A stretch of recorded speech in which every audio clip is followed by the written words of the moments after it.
Okay. The webcast is on, so we're going to make a start on today's Cleaner Communities Overview and Scrutiny Committee. The main business today is to look at the Torfaen Waste Strategy, but we've all got an agenda in front of us. So item 1 is welcome introductions and apologies. I'd like to welcome all members and officers to today's Cleaner Communities and Overview Scrutiny Committee. Then we'll get the officers in a moment. Just to confirm, as a council, we welcome the use of the Welsh language within our public meetings. I have not received notice that members or invited attendees wish to use Welsh today. Therefore, the meeting will be conducted in English only. May I remind you that this meeting is being webcast. Therefore, can I ask that you turn off silence your mobile phones and ensure you speak clearly into your microphones. And don't forget, one at a time when we press, and I'll try to help with that. For your information, there are no planned fire drills today, but in case of a fire alarm sounding, please follow the signs to the exit building. And I know we're all very familiar with that. Can I also remind members to sign the attendance register and confirm if any apologies have been received for this meeting? Rachel, do you want to give us the apologies, please? Yes, we've received apologies from Councillor Ron Burnett, Councillor Giles Davis and Councillor Gaynor James. Thank you. So we'll move on to item 2 on the agenda, declarations of interest. Can I ask if any members should have any declarations of interest that they should declare them now? No? Okay, move on to item 3 of the agenda. Minutes of the meeting held on the 14th of November. Please can I ask members to scan through the minutes for accuracy and confirm that the minutes are an accurate account of the meeting. Shall we just very quickly go through page 3, page 4, page 5, page 6. I'm doing this very quickly. Page 7, page 8, page 9, page 10, page 11, pages 12 and 13. No? Okay. Yes, at that point here, I just wondered, on page 11 it mentions the amenity forum and the membership, and I wondered if anything's been done in that regard. Perhaps we can ask that question later on in the meeting. Yeah, good. We can, yes. Okay.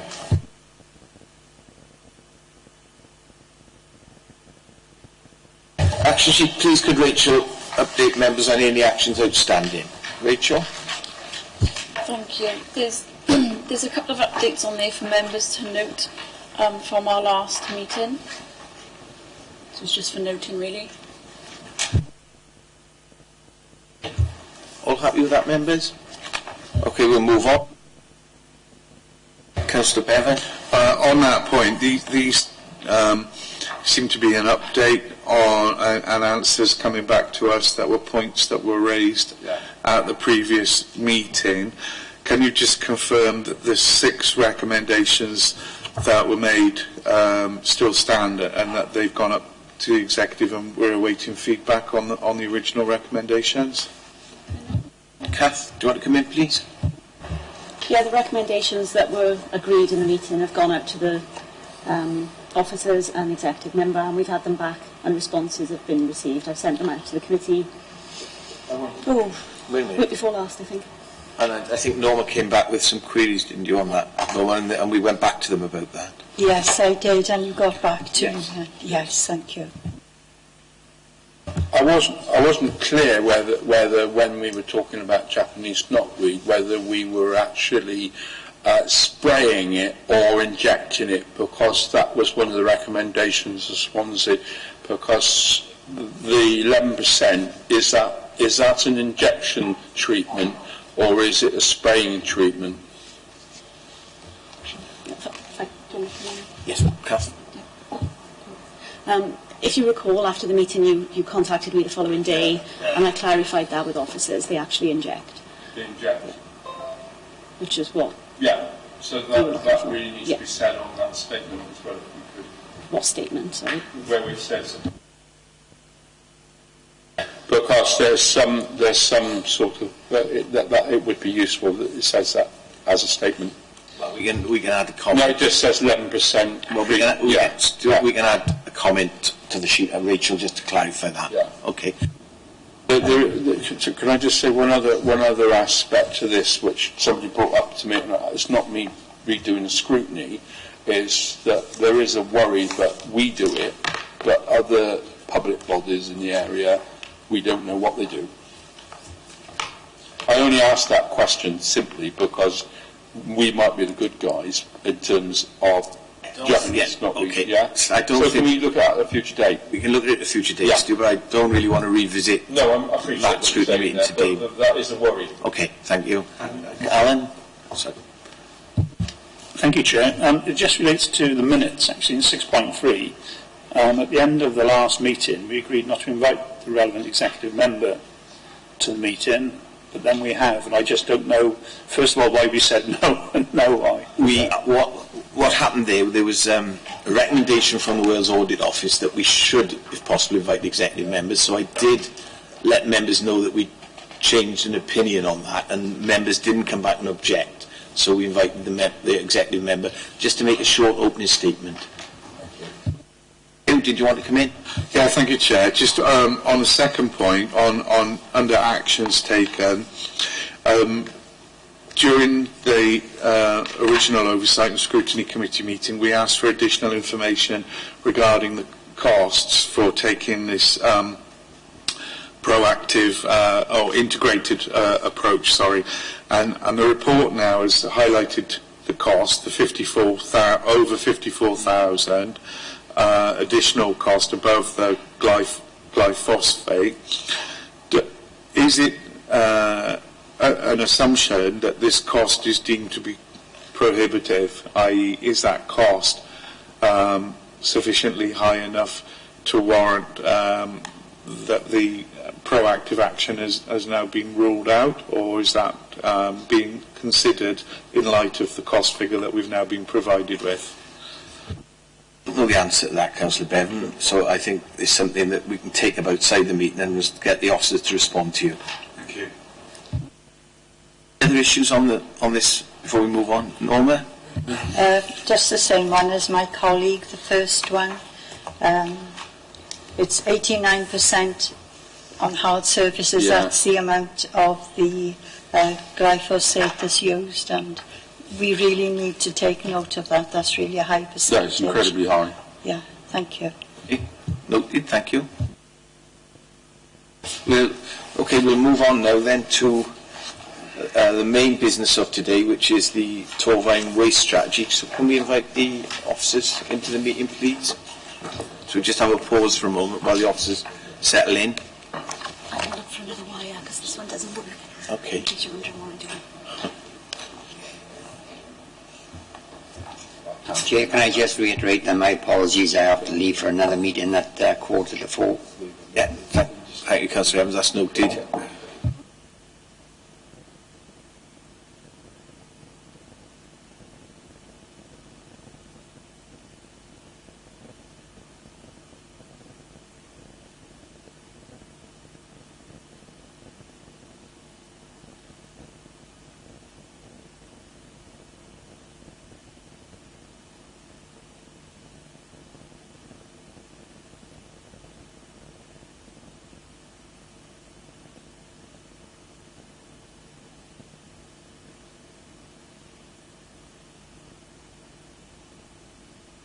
Just letting the officers arrive and settle down, and we'll continue the meeting in a second.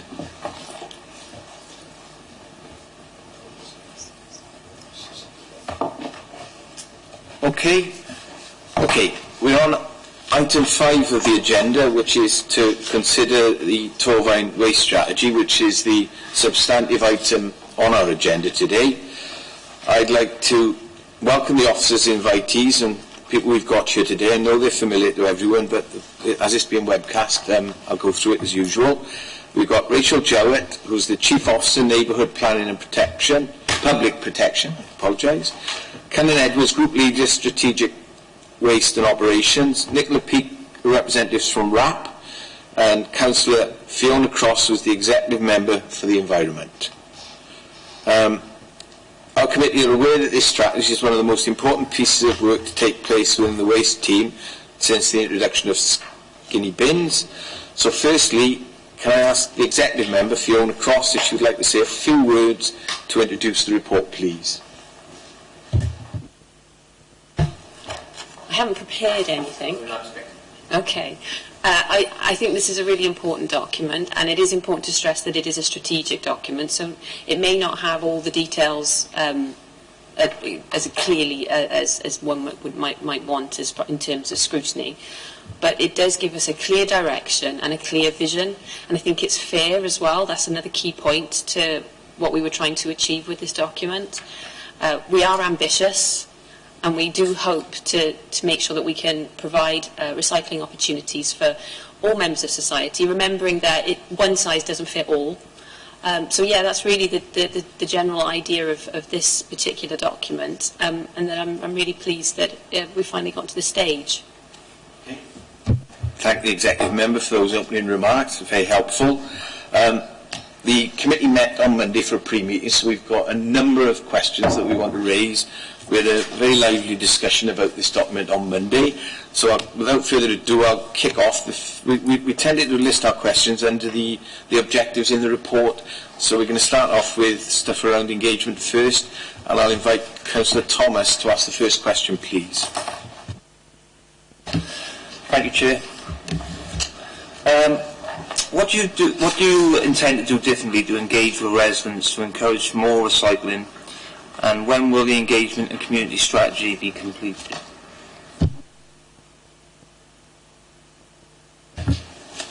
Thank you very much. It isn't so much of doing necessarily anything different in the sense of completely new. It is very much about changing the approach of some of the activities that we have been doing in the past.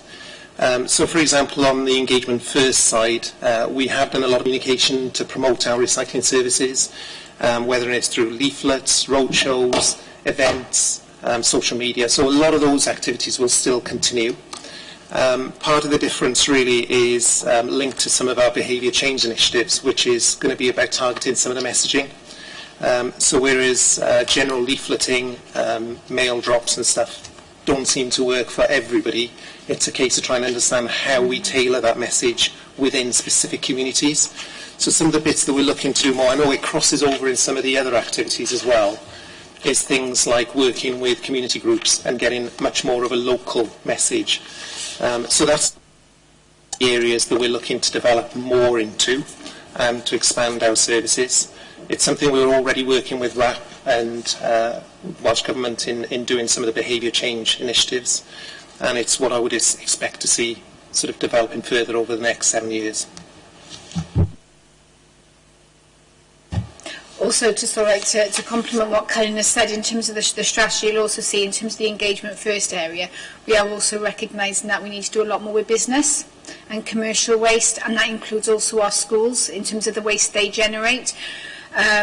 It's an area where, we don't we don't collect business waste for free. We cannot, we should not. There is a producer pays responsibility. We recognise in this strategy that business recycling and engagement with businesses and translating that behaviour from home to the office, because it does seem to go awry, that we need to get that the norm. We know we've had a discussion about looking at the council stock first. That does require new vehicles, it requires new receptacles, and is in the action plan to be reviewed this year in terms of a trade waste offer for recycling as part of the engagement first objective.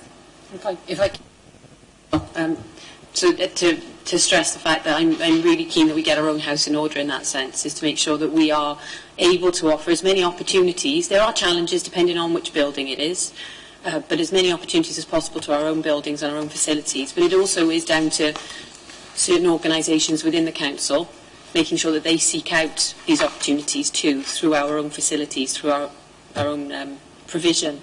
So schools can choose to come with us, or they can choose to get another provider to collect their waste. So it's those kind of areas I would really like us to see, for example, us improving. Thank you, Chair. If I could just come... Sorry. If I could just to your question, when you read through it, I suppose if you were looking for exact and detailed tactics of exactly what's going to happen, that isn't in there. What's in there is an action plan of a number of actions intended over a long period, of which each one will be considered a point. And what's in here is a sort of layering of the communication and engagement, carrying on what we're doing at the moment, which is with the schools, and currently what we're doing with the businesses. There's then a level of change which will require very specific, targeted communication strategies each time we do something. And then there's an overall commitment in the Appendix 2D. We call it a practical approach. Basically what it's saying is we can't exactly say what we will do right now, but it will always adhere to this sort of practical approach. So it's always focused, value for money, tap into best practice, maximise the benefits of national initiatives. So it's that layering approach we try to build in here. Chair, thank you for letting me come back in there. I've got a few questions actually. I'd like to know when the last leaflet drop was done and the last roadshow. And also, I'm really keen to learn what you are going to be doing about getting schools to engage with yourselves, because I know of a school that doesn't have their waste collected with Torvine because, well, quite frankly, we were too expensive and we took too long to get in there with the quote anyway. So I'm really keen to find out why our schools are not coming to Torvine and we're using and they're using our own services. I think it's a little bit poor. The schools are looking elsewhere.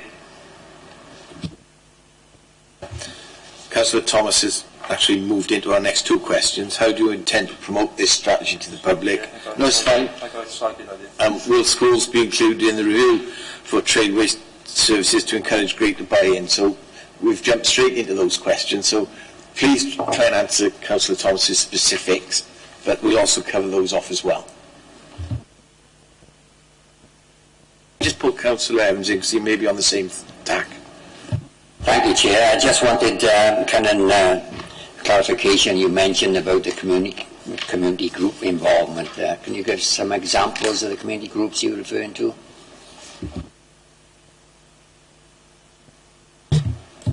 I'll take the schools and using the service.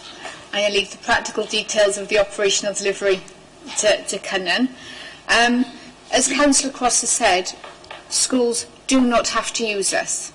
They can opt out of a range of services we provide, such as grounds maintenance and waste collections, because it's down to their devolved budgets. Now, many schools do use us, and some choose not to. Now, in terms of the practical details of quote and what they receive, it is a commercial world. We have to cover our costs. We cannot subsidise the trade waste service by law.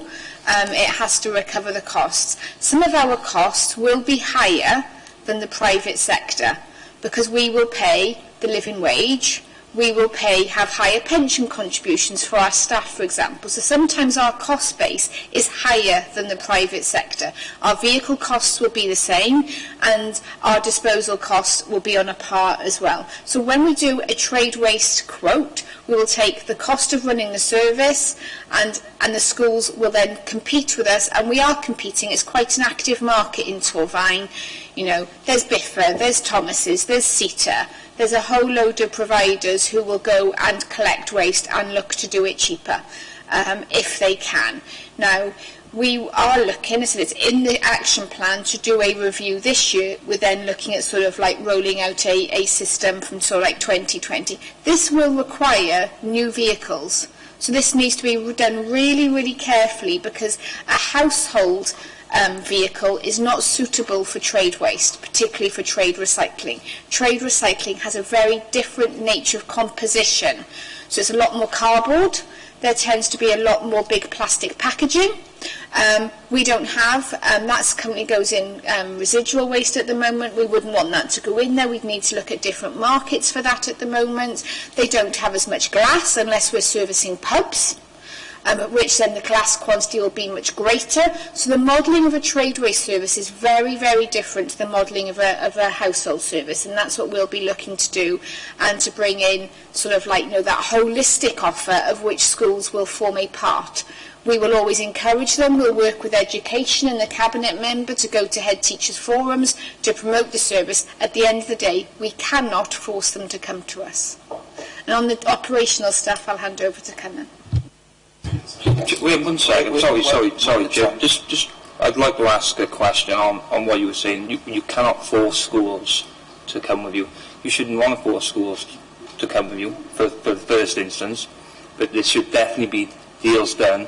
And I think deals can be done where schools can use Torfaen, especially looking at the figures I got here. What is the costings for school waste? Thank you, Chair. Thank you for that, Rachel. I understand the cost of supplying our services, but obviously I would imagine the other providers have got similar costs, but not on the same scale. But the question I wanted to ask was how many schools use our waste services? The vast majority of schools use our services. I think only 2 don't, for our recycling services. So we offer recycling services to all the schools as well as our refuse. One of the difficulties that exist is a number of our competitors in the area will not offer the exchange and the range of services that we offer. I am aware of some schools that look to move away and did move away and identify. I haven't got the names of the schools with me here, but a number of schools moved away with a separate contract and identified that there were problems with the new contractor, so they contacted us to come back. The services generally from our schools suggest that we provide a more reliable service than some of our, and I'm now promoting our service effectively. So there has been some reliability issues with regard to some of the contracts moved on, and also there are hidden costs with some of those services. With ourselves, it's a straightforward black and white cost. You know exactly how much you're going to be paying from the outset. We've done a lot of work through our engagement team, education engagement team over the last year to try and highlight to schools how they can reduce their charges and their costs. One of the difficulties is in schools, and it is a real challenge for schools, is to utilise the recycling services that are available for them within that school. The difficulty is the schools still produce an awful lot of waste and don't separate it for recycling. Now, if they separated the material for recycling, they can halve their costs. This is the Torfaen costs, obviously. They can halve the costs for treating the waste because the recycling is substantially cheaper than sending material for disposal. We have got a trade officer who deals with this and will work and go into schools to work with individual schools in order to work out how to reduce their costs. And we offer that as part of our service to try and encourage A, helping to reduce their overall costs, and B, to improve their recycling performance. And we do offer that range. We don't do cardboard, as mentioned at the moment, because our vehicles are not suitable for cardboard. We do offer an outlet for the cardboard through our existing TCOR bulking operations, and that's an offer that we do provide to schools. But for food waste currently, no, we don't provide that service. We're waiting for replacement vehicles to be able to do that. But that isn't a service that's offered by any of our competitors either. I think you've half answered, or you've answered the final question on this part. As part of the, and you've mentioned this officer, as part of the review into the trade waste, why would we be trying to find out why our schools and community halls don't use Torfaen to collect their waste? And I think we've been obviously dealing with that. I don't know if that's to the satisfaction of members, but Stuart wanted to come in. Yeah, just briefly, Chair, the reply. I'm encouraged to hear that we're going to be working with schools in the future when we got the new vehicles, and perhaps we'll see the uptake improved. Councillor Thomas, has that covered what you've asked? I'll bring you in now. I did ask for figures, but have you got the figures? And it might be a good idea, perhaps, if I email you what I've got, and then that way then you can see the difference in what this school is doing and how much easier and better they think this company is than Torfaen, and maybe you can up your game a bit then. Yeah, I just heard what you said about cardboard and food waste, and the obvious question is, if we're not doing it and the company's doing it, how are they getting rid of it? not doing it. So The question I asked was, it's an intelligence question, how are they getting rid of it? Because food waste in schools, I mean, each school has got a canteen, so how are they getting rid of it? It's a simple question, because are they getting rid of it on the public system or what?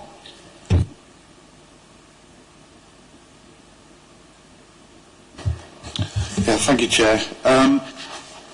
First off, I'd like to say I welcome the opportunity to review the report. Obviously, the draft strategy is quite overdue, but the reasons for that have been explained.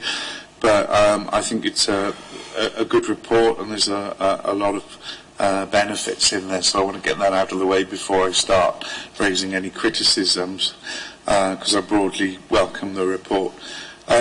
In terms of the scope of the report, was that something that was decided by Torfaen or by RAP or consultation of both? The reason I'm getting at this is with the engagement first review, I think what's in the report is very good, but there's certain, in my view, omissions which I think should be part of the overall waste strategy. With engagement, I know we haven't gone in there with regards to an anti-litter campaign, for example, and I wondered how much litter that's been dropped contributes towards the overall percentage. I know it adds significantly to the operational costs within Torfaen. I'm trying not to make this parochial, but there's the dual carriageway, the A4042, there's a stream of litter alongside that dual carriageway. Now, I know it's a Welsh Government road, but Torfaen have responsibility for cleaning it, and I've been told that it's only cleansed twice a year due to the high cost involved and the fact of safety issues having to close down that route to ensure the safety of the operatives. So I feel more could be done in terms of encompassing an anti-litter message, an anti-litter campaign, and engagement with our external partners on that could include Keep Wales Tidy. So that was one thing that was not in the report. And another thing, which I'm surprised was not in there, was there's a bit in there in terms about new enforcement procedures coming in. But it was fly tipping and why fly tipping was omitted and what more could be done around that, because that's obviously another cause of concern. Then we're picking up enforcement in a minute. Can we park that for now, please? Yeah, I was on more about the scope of what's not in the report, Chair. And I wonder whether more could be done in terms of engagement on those areas, because we're focusing. Can I just come in now? First of all, on Councillor Thomas's stuff, he asked about the leaflet drop on the road shows. That needs to be picked up. Then we've got Councillor Ashley's question about food waste and what's happening to it, and cardboard, and then Councillor Benton's. There's quite a few things there, but... Yeah, with respect, I haven't had my question about the community groups answered. Yeah, sorry, yeah, right. So if we can... Okay, we've got all that? Yeah, right. Right, I'm going to do Councillor Ashley's and Councillor Bevan's, and Cunnan's going to do Councillor Thomas's and Councillor Evans's. Okay, it's just so we're clear. With regards to who's doing the food waste and where's it going, the contractors are not collecting food waste at the moment, and so it is going into the residual waste of the school system, which they're paying for. So we know that by us doing the modelling and looking at new vehicles and appropriate charging regimes for food waste, we'll be able to reduce, hopefully it'll be a cheaper service than the food waste, because food waste is cheaper to dispose of than residual waste, and we'll be able to offer a saving to the schools and also then increase the recycling performance of the schools and for us. But currently it's going in residual waste is where the food is going. In terms of the scope of this document and litter and street scene fly tipping, it's not the scope of the waste and recycling service. That very much comes under, waste and recycling is part of Clean and Green, which is a corporate priority. But in terms of the waste service, and there's a very, very close interrelationship between the street scene, fly tipping, litter, and also waste. I'm going to look at Cunnan. I'm guessing probably about litter is a couple of percentage only of our total. Even less. Yeah. So we're talking, less than 2% of our total waste will be litter. because of just the sheer volumes generated by households and through the HWRC. So this strategy is about the future of the waste generated within Torfaen by our households, how we manage it, how we reduce it, how we try to recycle it. The litter side is what we've got as part of the Clean and Green Action Plan, and sort of like the anti-litter campaigns and Spring Clean and that strategy. So it's not part of this, but there's a close relationship. Given the prevalence and prominence of the risk of fines and the recycling targets in the statutory regime, that's why, you know, the Waste Service is now sort of like has such a prominent strategy on its own right. Is that clear? Yeah. Okay, and I'll start and I'll work my way through the bits. So first of all, the leaflet drop. Leaflet drops happen all the time. So we undertake leaflet drops on a weekly basis. So where there's an issue in a community where it could be the material isn't actually placed properly inside boxes, or there's an issue with regards to contamination, we will leaflet drop that area in order to provide further information. So that's sort of the ongoing basis. In addition to that, we also generate and create new literature that is generating new leaflets. I know I'm sort of answering a slightly different question, and I know I'm doing that. And it's both that and the roadshow. I'm slightly different, but it gives a feel for what I mean. I'm in the process. By next week, there'll be a new leaflet generated for the council. It's to do with the bag sorting process at the Household Waste Recycling Centre. They'll be distributed as of a week Monday to all residents coming in and visiting the Household Waste Recycling Centre, and there's also a whole series of roadshow events that we'll be undertaking as part of that. Now, what that I'm highlighting is any time there's a service change, we do something significantly greater than the sort of general leaflet drops that we do. So the general leaflet drops are just the, if you like, the day-to-day type of activities that we do. Major new service introductions, so for example, Skinny Bin. So when we introduce Skinny Bin, we introduce a whole set of new leaflets that we provided people to try and promote our activities, whether or not it was the recycling wheel to explain what we did with regards to that. And that's all work we do with WRAP and Welsh Government to try and produce and promote leaflets that have been shown to work elsewhere. So rather than just coming up with our own stuff, we work with external partners and utilise communication tools that have been shown to be effective. Sort of, again, answering slightly different, but going back to the very beginning of the first question, what has been shown in some of the feedback is those messages work very effectively for people who really want to recycle or want to know more information. The difficulty that we've had with leaflets and roadshow events is we're not engaging with the people who are not recycling. Those people don't stop at our stand, they don't get the leaflets, they don't change their behaviour. And that's part of the activity that we've identified through doing work in Trevethin at the moment. We're doing some work with regards to working with community groups and trying to understand what is the barriers that prevent people from wanting to recycle. And there are many barriers, but for example, the issue to do with the whole process of recycling isn't the most important thing on some people's agenda. So highlighting environmental performance or meeting targets or saving money for the council, those sort of messages will not work. And this is going back to the very beginning. Sometimes leaflets and leaflet drops are not the answer to try and get those higher participation with behaviour change. So sort of answer both of those. The last leaflet drop is done on a weekly basis, so I know we've been doing some this week, but in particular, Skinny Bin is the major new bit of leaflets that we would have been delivering. Roadshows happen all the time, so we undertake roadshows every couple of months. So we tend to be either in Blanavon, or we're in local supermarkets, or in the Pontypool market. So there are various locations. It's publicised and promoted through the communications process for the council. And the next one will be to do with the bag sorting, and that will be promoted, I would have thought, in the next week or so about some of those activities. Community group, sorry, for now, if I just move on to the community groups. On the community groups element, it's about trying to change what we're doing. At the moment, we engage with groups that we're aware of, so whether or not it's old people's forums, people that have already engaged with us with regards to visits, because we do a lot of education and community visits. So those organisations tend to be very good and are keen on the services that we have. So we continue and will continue to maintain and work with those organisations. In some of the work on behaviour change we're doing in Trefethin, what we're identifying is other community groups that have never engaged with us, and trying to find ways of building links with those partners. It's not, if you like, a top-down. It's actually working alongside those groups to understand what messages are going to work within that specific community. It's something we've never done. I don't think it's particularly done well in other services in the council either. And it's it's the core part of our behaviour change initiative, is trying to find how we get some of these messages in the right format to the people. So it's effectively, we want to work with every community group that's out there. At the moment, it's the big headline ones, but we want to get down to a much smaller set of community groups. Alan, you wanted to come in next. Then I got Stuart, and then I got Norma.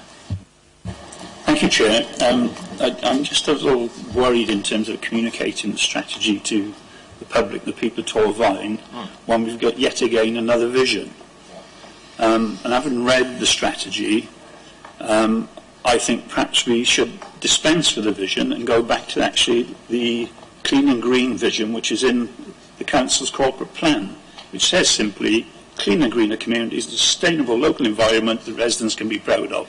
Simple, easy, clear. When we look at the vision we have here to provide our residents and customers a high-quality, professional, flexible service which helps them deal with waste a greener way, it's too long, it's too complicated, it's too much about the service rather than the residents.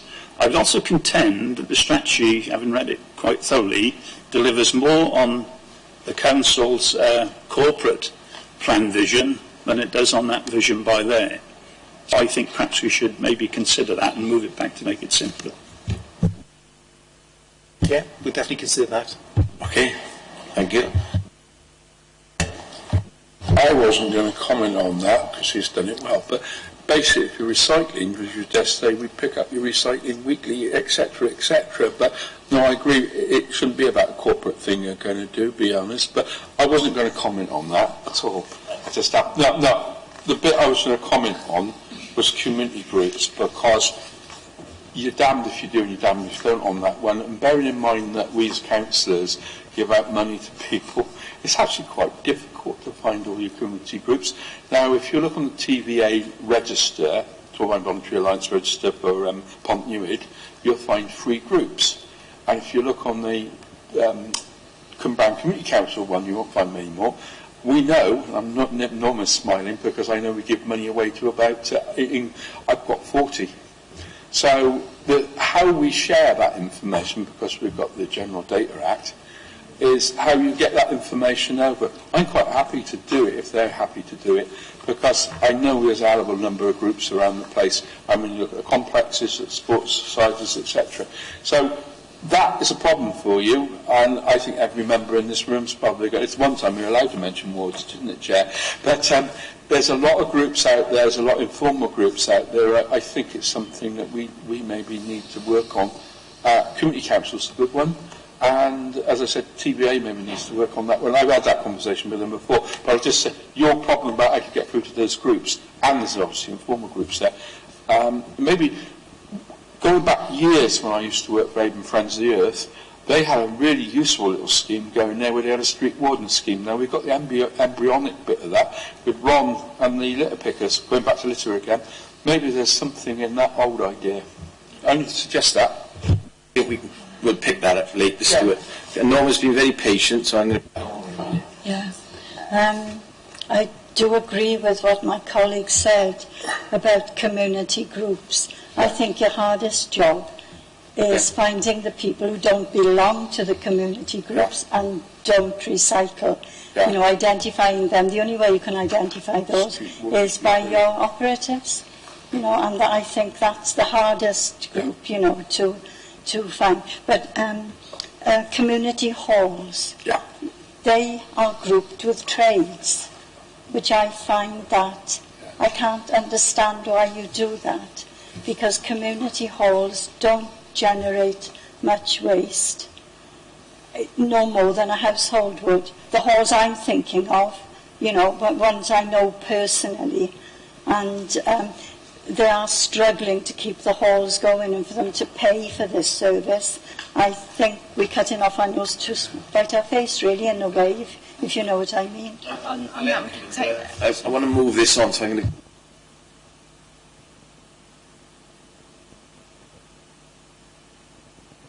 Thank you, Chair. The first point I wanted to make was a supplementary based on the answer that you gave me to my earlier question, because this is one of the main key themes that we've been asked to look at as a scrutiny committee, and it's on page 29, 1.2. The Council's strategic direction for recycling and waste has historically been contained within a number of documents and reports focused on specific matters. A review undertaken by the Wales Audit Office in November-December 2014 led to the development of an action plan, one of the actions being that the Council should develop a new waste strategy. In light of the answer you gave me earlier, it seems that the Council's continued approach going forwards is still going to be reliance upon a number of different documents. So we haven't consolidated everything down into this one new waste strategy. So I don't think we've really addressed the points raised by the Welsh Audit Office. I won't dwell on that any further. If the Council feels appropriate, maybe we can take that forward as a recommendation. One thing with regards to this engagement first, the report obviously highlights the fact that we've got to reduce landfill targets to 5% by 2024 and 25. But the current review of what has found within the black skinny bins when they've been analysed shows by far and away the biggest percentage of what's put in there that is effectively recyclable, that's not being recycled, is food waste, and that's a huge figure, 36%, by far and away and above the next highest figure, which was 7% for paper. I wanted to know, as part of the consultation exercise that you've already undertaken in engaging residents in Torfaen, if you had any feedback or anything came out of the consultation as to why there was still this resistance for residents to recycle food waste, if that's by far and away the biggest contributor. I'll do Councillor Parish's. We don't set what is charged by where, it is actually set by legislation. So different organisations, so charities, community halls, schools, etc., are classed as trade waste under legislation by Welsh Government. It's not something which we interpret locally. Thank you for that. We'll have to go a different direction and to get that changed. If I can just add to just a commentary, first of all, Councillor Parish, with regards to the community groups, you're absolutely right, it's really difficult to find the right community groups. Any assistance and help, we will be working with all the various community groups. We want to develop, and I think it's in the strategy as well, community champions. It's the work that we're doing with in Trevethin at the moment, what's being highlighted, and I'm about to move on then to answer the next question through this. What's been highlighted is that when you engage directly with the people at that face-to-face level, you get a very different response to what you get when you engage at a more sort of survey effectively level. And that's the bit that I'm jumping forward then. So effectively, yeah, 31% is the food waste within the skinny bins. That was measured in October and November this year. It's highlighted, last year now. So what it highlights is the sheer quantity of food waste that people still throw away. It is reflective in the fact that the participation level is about 61% of people use food waste caddies once every 3 weeks. And in some areas that participation is even lower at 44%. But what it very, very clearly shows is that there's a lot of food waste being thrown away. Now, when we've spoken to people at this community, first of all, we've done major surveys. Major surveys suggest that people fill in and say that they do actually recycle the food waste all of the time. 75% of people in a survey that we did a couple of years ago said they recycle food waste all the time and everything's okay. There's some smells, there's some issues and concerns about nuisance, smell, messiness of it all, so there's some comments. But when we actually went to speak directly to people within the communities to try and understand it, there was a very, very different message coming across. For those people who were recycling food, didn't highlight a problem with mess. smell, flies, maggots, or any of that sort of issue. But those people who weren't recycling, when asked the reason why they didn't, they said it was because it was messy, because of the smell, because of the flies, because of the problems relating to it. So there is a very different message that you get when you speak to people directly. The challenge we're going to have is trying to encourage those people who are not recycling the food waste. They might have had a bad experience. They might have been talking to somebody who spoke to somebody else who spoke to somebody else who told them this is the problem you get. Or maybe they haven't tried it. And we need to find a way of engaging at that community level to encourage people to have a go.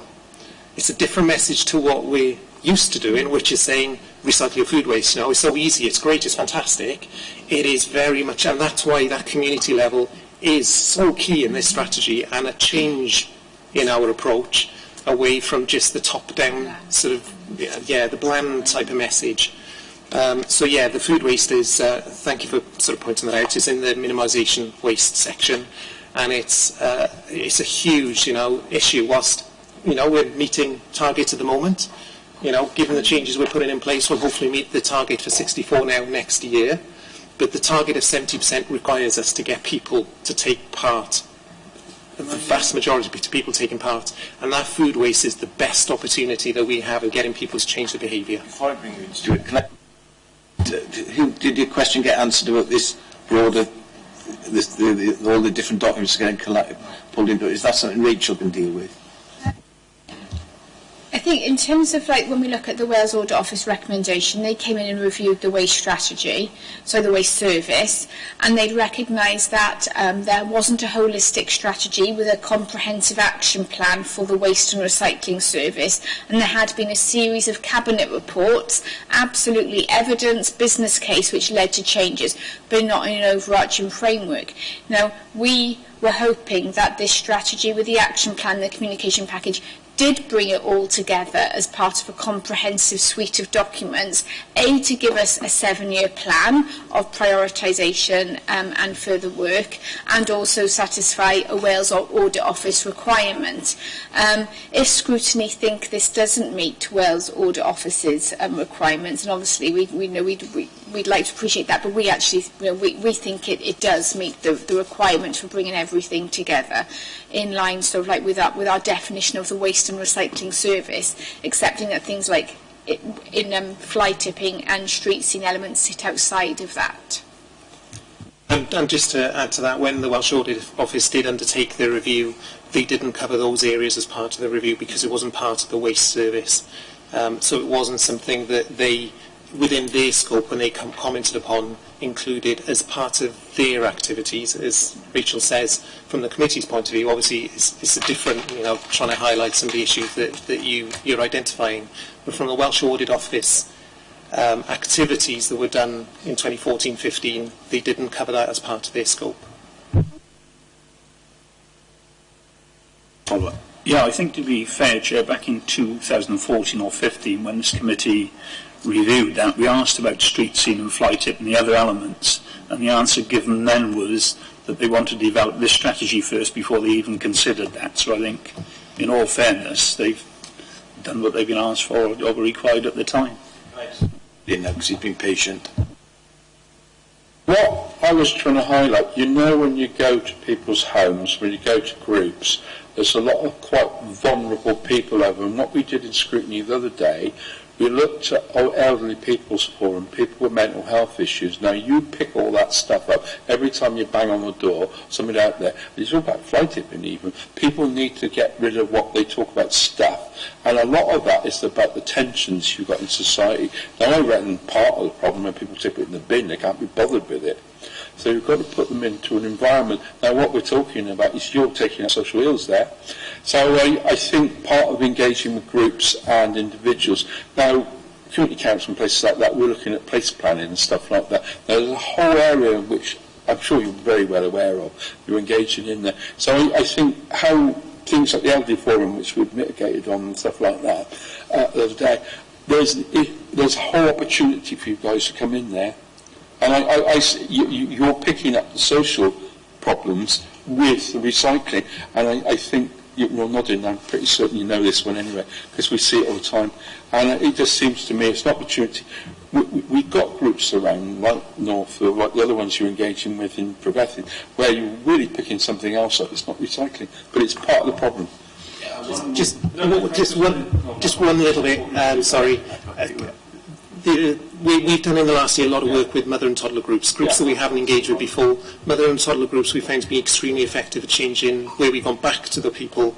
They're asking questions about, so do I recycle this and how can I do this? So we found that engaging with that group is something we've never done before, and it has delivered results for us. Do you want to come in quickly, because I want to move on? I'll be very quick. I've got 2 points, Chair. One is with regards to the issue that's been given. I know they're saying it's a separate department, but in my mind's eye, that's compartmentalising things within Torfaen. That's like, oh, it's not my area, it comes under neighbourhood services. As far as being a resident and the council is concerned, waste is waste. Whether that waste is fly tipped or whether that waste is put in the bins or whether that waste is dropped as litter. In fact, if it's as high as 2% of the total waste collection that is litter, I was surprised it was that high a figure actually, and 2% would make a significant difference towards Welsh Government targets. But I won't go on any further about that point, but I don't think it's a holistic approach that's been taken. I think it should encompass the other service areas, but I won't say any more.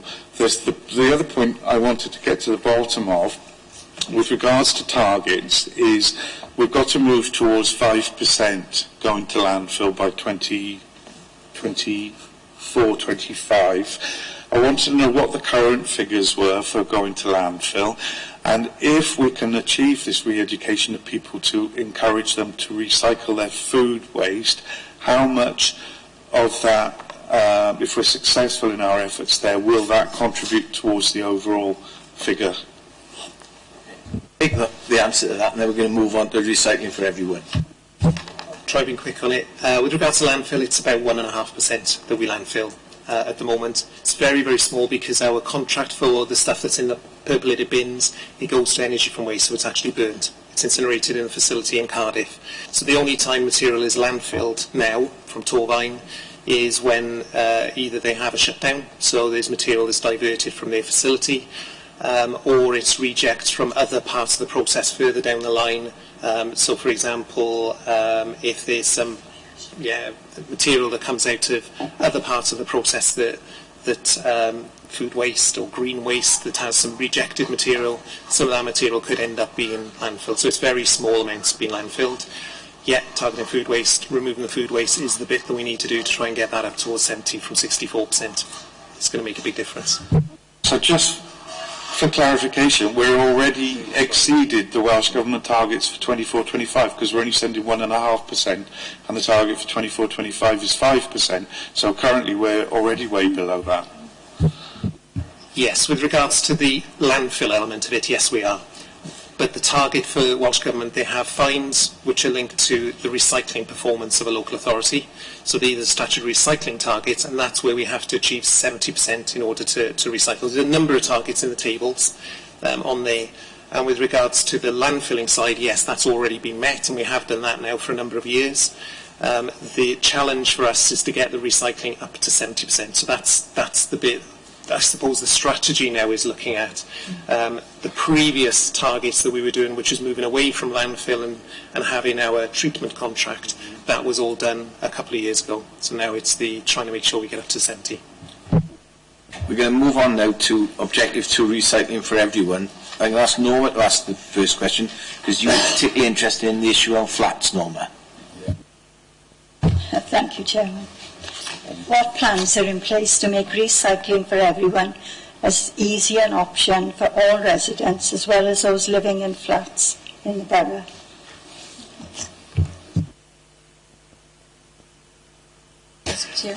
The vast majority of people living in flats in Torfaen have recycling facilities presently. However, there are some old flats that they've got very restrictive bin store facilities. They haven't got the space available to them for providing recycling locations for them to participate, and it is a huge problem and a frustration, both, I'm sure, to some of the residents who live in the flats, but also for us within the council and within our service. This is obviously a strategy looking forward, and what we want to do is try and expand what we have at the moment, which is about 97% actually of people who have some form of recycling available at the curbside, to try and expand that further. And by the way, the 3% is in the flats. There's other people who they may have social issues that prevent them, and there's also some of the outlying properties, farms and stuff that they have other options. But with regards to the flats, it's an area that we would love to be able to do more on, which is why in here, with the Recycling Everyone, is something we're looking to target in future. And in the action plan, we've identified actions whereby we'll be looking individually at all of the remaining flats to see if there's anything that we can do to solve that problem. It's not a Torfaen problem. It's a problem right across the board everywhere within the UK and probably in the rest of the world. But certainly I know it's a problem that all various offices in the Welsh sort of group of 22 regularly talk about, and fortunately we do have solutions for the vast majority of the flats in Torfaen. Couldn't you have a scheme where the flats put all their recyclable things into one big bin, and then when the chaps come round sort, because they do sort it very quickly from our boxes. It's a way of pumping up the figures if you look at it that way. Can't something like that be done? Operationally, if it was a big wheelie bin, which is what it needs to be, you couldn't have operatives putting their hands in and hand balling it and hand sorting it. It wouldn't meet a health and safety risk assessment, unfortunately. This is that would be like a commingled collection. It's not the strategy that commingled collection. We haven't got an infrastructure in Torfaen to enable that waste to be taken off site and sorted. It would be costly because you'd need to create what's called a MRF, a materials recycling facility, which involves you take the waste away and then there's picking lines basically where it gets picked apart. There's only there's two in South Wales run by the councils, and they'll be reviewing their collection regimes as we go forward, because I'd be blunt, Welsh Government don't want us to do commingled collections given the quality of the recyclate. What you'll often find, particularly with big wheelie bins, it'll end up being very highly contaminated and a very poor quality of recycling. And just being very, very honest, we probably end up having to put it as residual waste rather than recycling it. Whilst the intent is there, it's a really hard execution, because I think we all think, well, it's going to be used perfectly well, it'll just be used for the recycling.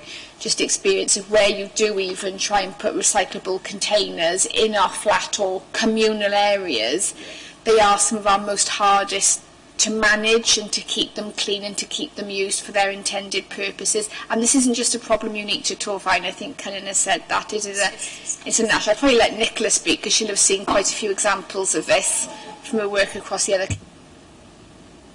I will confirm that it is an issue across all the councils where we have been working to help them look, and flats always remains an issue.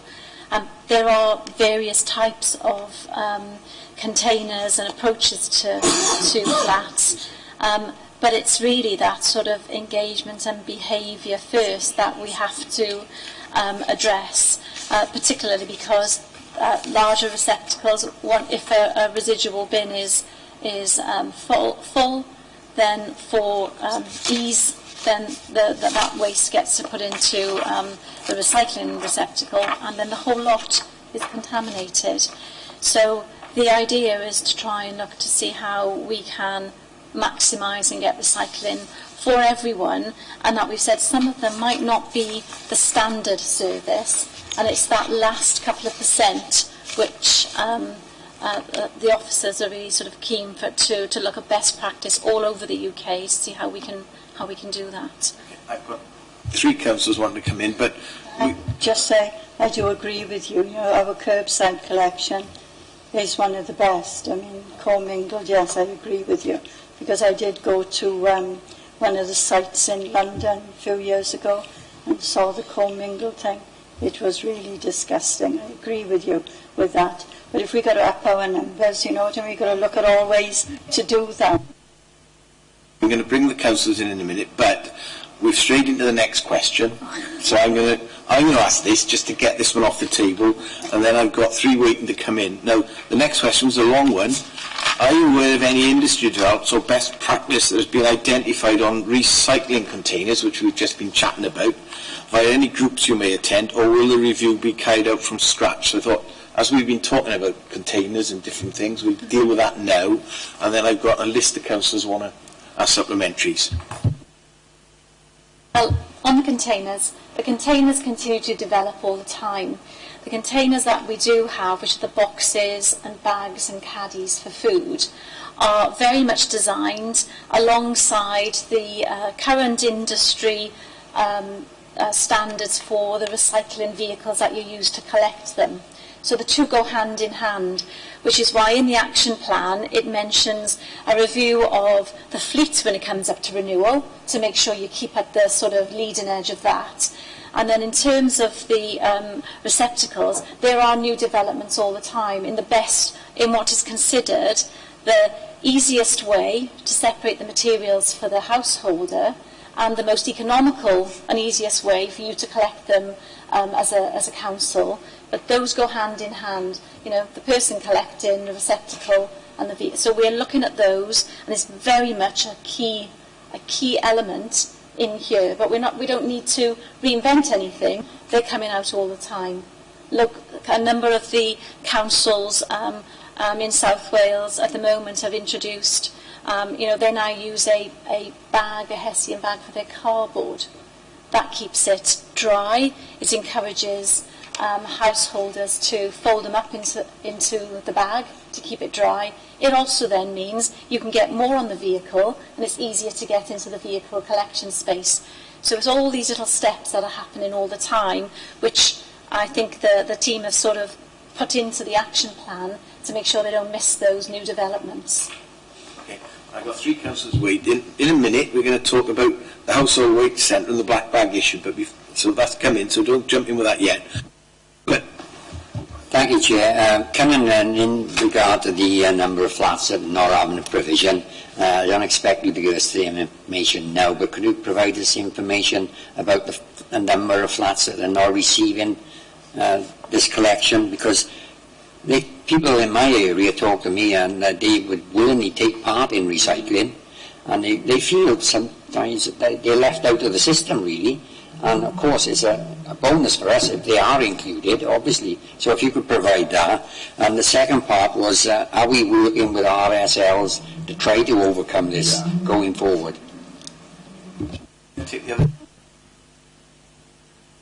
I've had some experiences of this in the past, because I used to go galloping around Bristol and also carting some people in the old days of Aiden Record.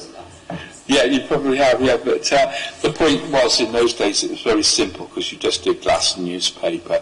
I mean, the complexity of what we do now in a flat. I mean, it does make you wonder whether we could do the mini banks, as was the old German method, but you guys have obviously got to sort that out, and how you go about it, because, I mean, what I've just said about the glass and paper and maybe the tin and stuff is simplifying. At least we get something out of there, rather than shoving it all down the chute, which is what we're doing at the moment.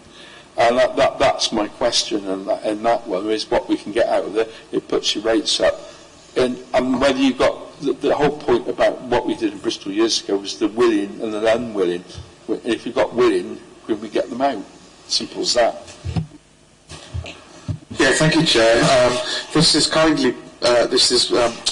wanted to ask a question in support of Councillor Parish's question with regard specifically to flats, and it's been touched upon by Councillor Evans as well. Where I lived in a block of flats in London, we did have a commingled approach to sorting. There were giant steel round bins for collection of household waste, which was put into black bin bags, and that worked very well. Additionally, we had a very large oblong-shaped wheelie bin. I think it might have even had a purple lid as well, which was for recycling. Now, the recycling was essentially more limited than what we do in Torfaen. It was for cardboard, paper, cans and glass, and that was put into that wheelie bin, and it worked very well, and it relied upon a sort basically at the curbside. But actually, I'm not sure whether it was at curbside or whether it was at a MRF, because I think, thinking about it now, there was a different vehicle that collected the normal household refuse to the vehicle that collected from the wheelie bins. Now, in support of this, if this is an area where we can improve targets, I don't see it as being particularly practicable for every single flat within the block to be issued with 5 or 6 different receptacles, such as we've got now: food caddy, black boxes, cardboard recycling, and so on. However, the food recycling, the caddies are smaller and take up a lot of space, so it should be possible to get, at the very least, the food recycling element into flats. If we are looking to buy new vehicles, though, then it's perhaps something that could be considered if this is significant. Now, where I'm going with this is, how much of a difference is it going to make to our overall targets in terms of raising recycling and reduction going to landfill if we can introduce a recycling scheme of some description for flats? So that was the first question. And you mentioned that it was impracticable for us to adopt it in Torfaen because we'd have to build a MRF, and there was only 2 other authorities using a MRF. My question on that is, because we've got increased focus on collaboration, could we not collaborate with one of the authorities that already have a MRF and use that facility rather than build our own? Just for a sec, because I've got Alan to come in, and then I want to move on to the household waste centre and the black bin. So, yes, Chair, just a point in relation to Councillor Bevan's first point, really. And I don't know whether this flat is in Westminster or whether this finances are under one in the middle of London, then that part. But it's just to note, in 1617, out of 350 councils, Westminster was 349, and other London boroughs were down around the bottom end of that as well. And their recycling record we'd be appalled with, because they were down in the, shall we say, very low figures and a couple in single figures. That was just a point in relation to the point you made, Councillor Bevan. one other point Councillor Thomas wants to bring in on flats, and then we'll go back to the officers to answer all the points. Yes, thanks, Chair. I'd just like to ask, could you tell me one particular block where you cannot recycle, where they cannot recycle, just so I could go and have a look myself and have a little think. I like doing things like that. There's a lot of questions there, Ken, and I don't know if you've got them all, but we'll see if the members are content when you answer.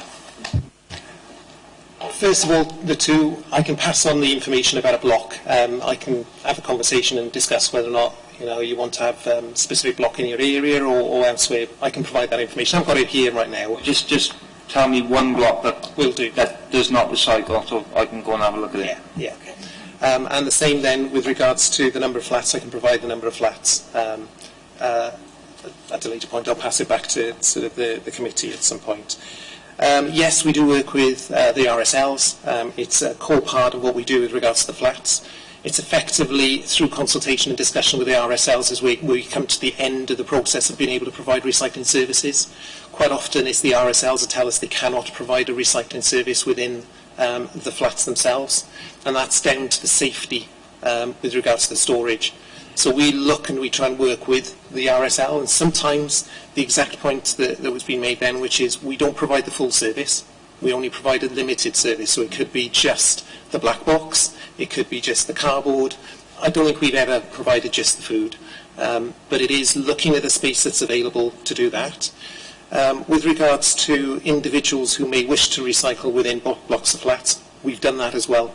So whilst the whole flats complex is counted as not having a recycling service, where individuals have contacted us and said, is there any chance that we can participate in recycling, we have a direct contact then with those individuals and trying to work out where they can actually place their material, where that, and it is a risk, because where that gets being a problem is if every resident suddenly went, we all want to take part, and the RSL says, I'm sorry, but you can't store it. We haven't got the facilities on this complex to be able to store it safely. We haven't encountered that problem as yet.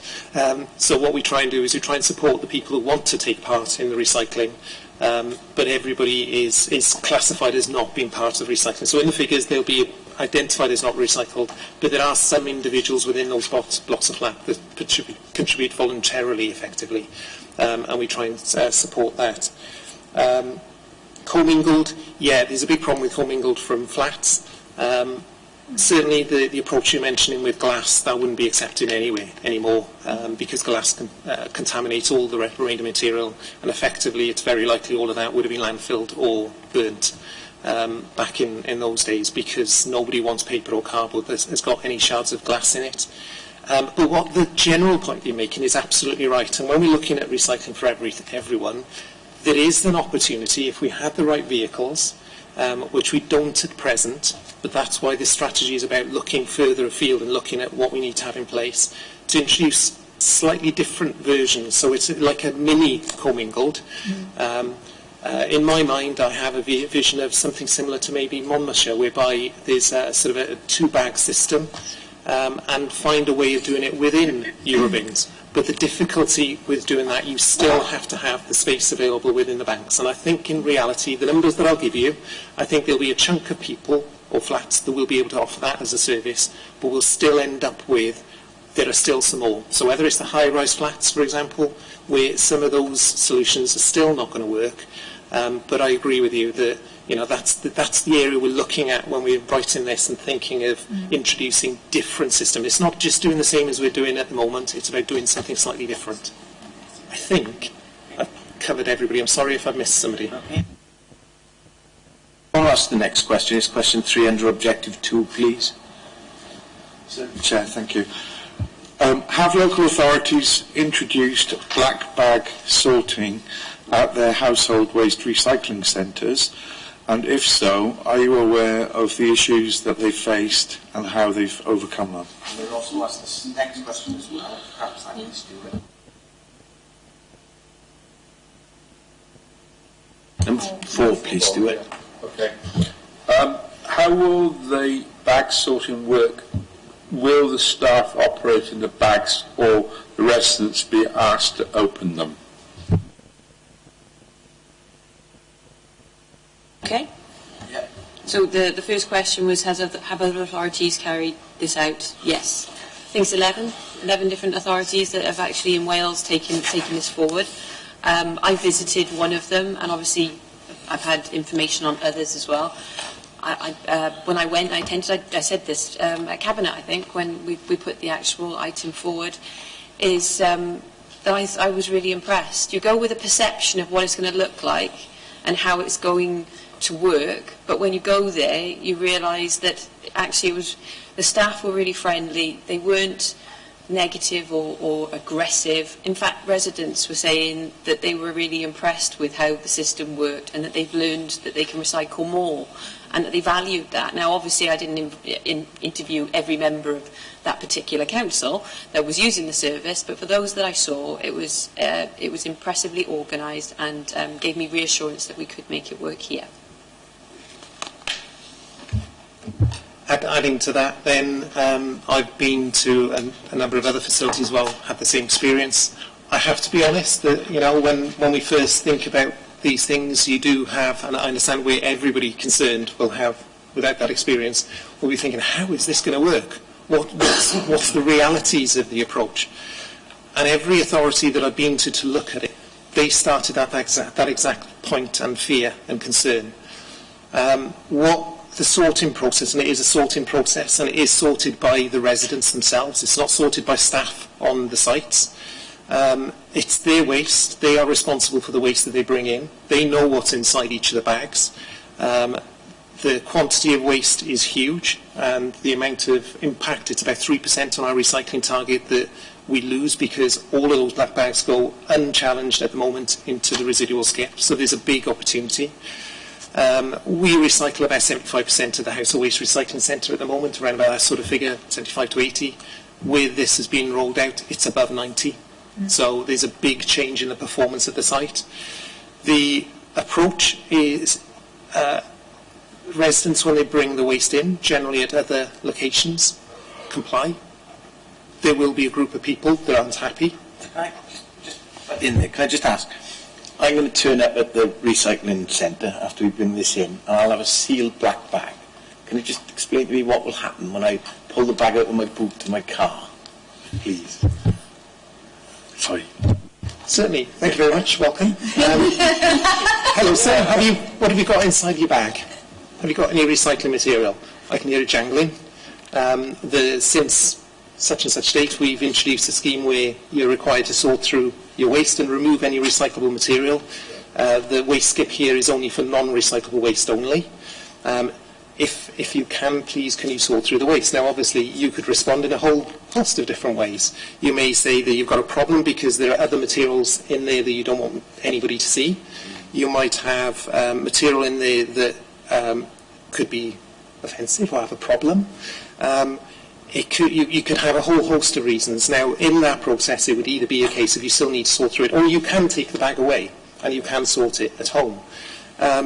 But if it's, there are very different issues that can crop up, and some of the solution might be that you need to take it away. Some of the solution is you need to sort it there at the location.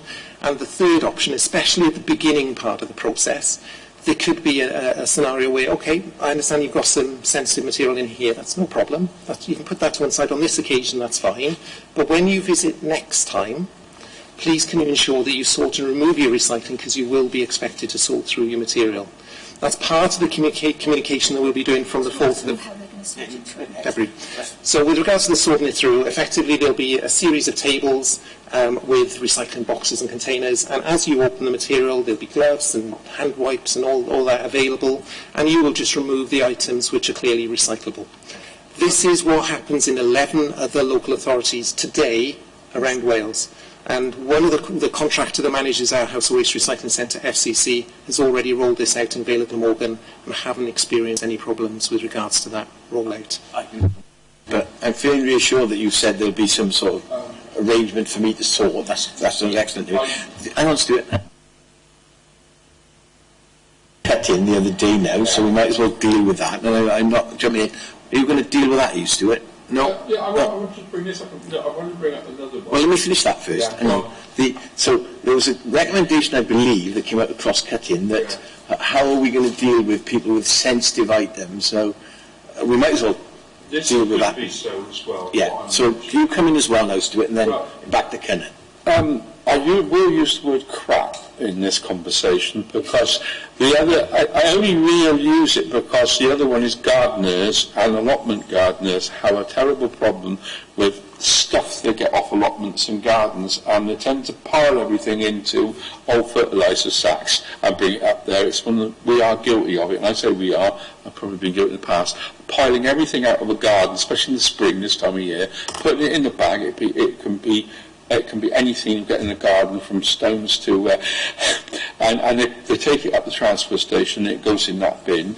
Will they be in that category as well? Because you can find all sorts of things in there, and I would think rightly they should be in there because it's what used to go in the skip when we had them down the allotments, and we stopped doing that quite rightly because it's extremely expensive.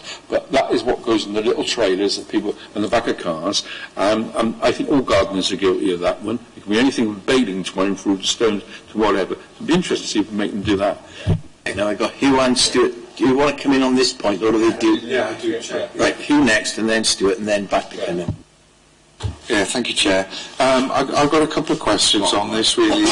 As a user of that resource myself, I've been up there and I see that they've got very high recycling rates that are achieved up there, and it's increasing all the time.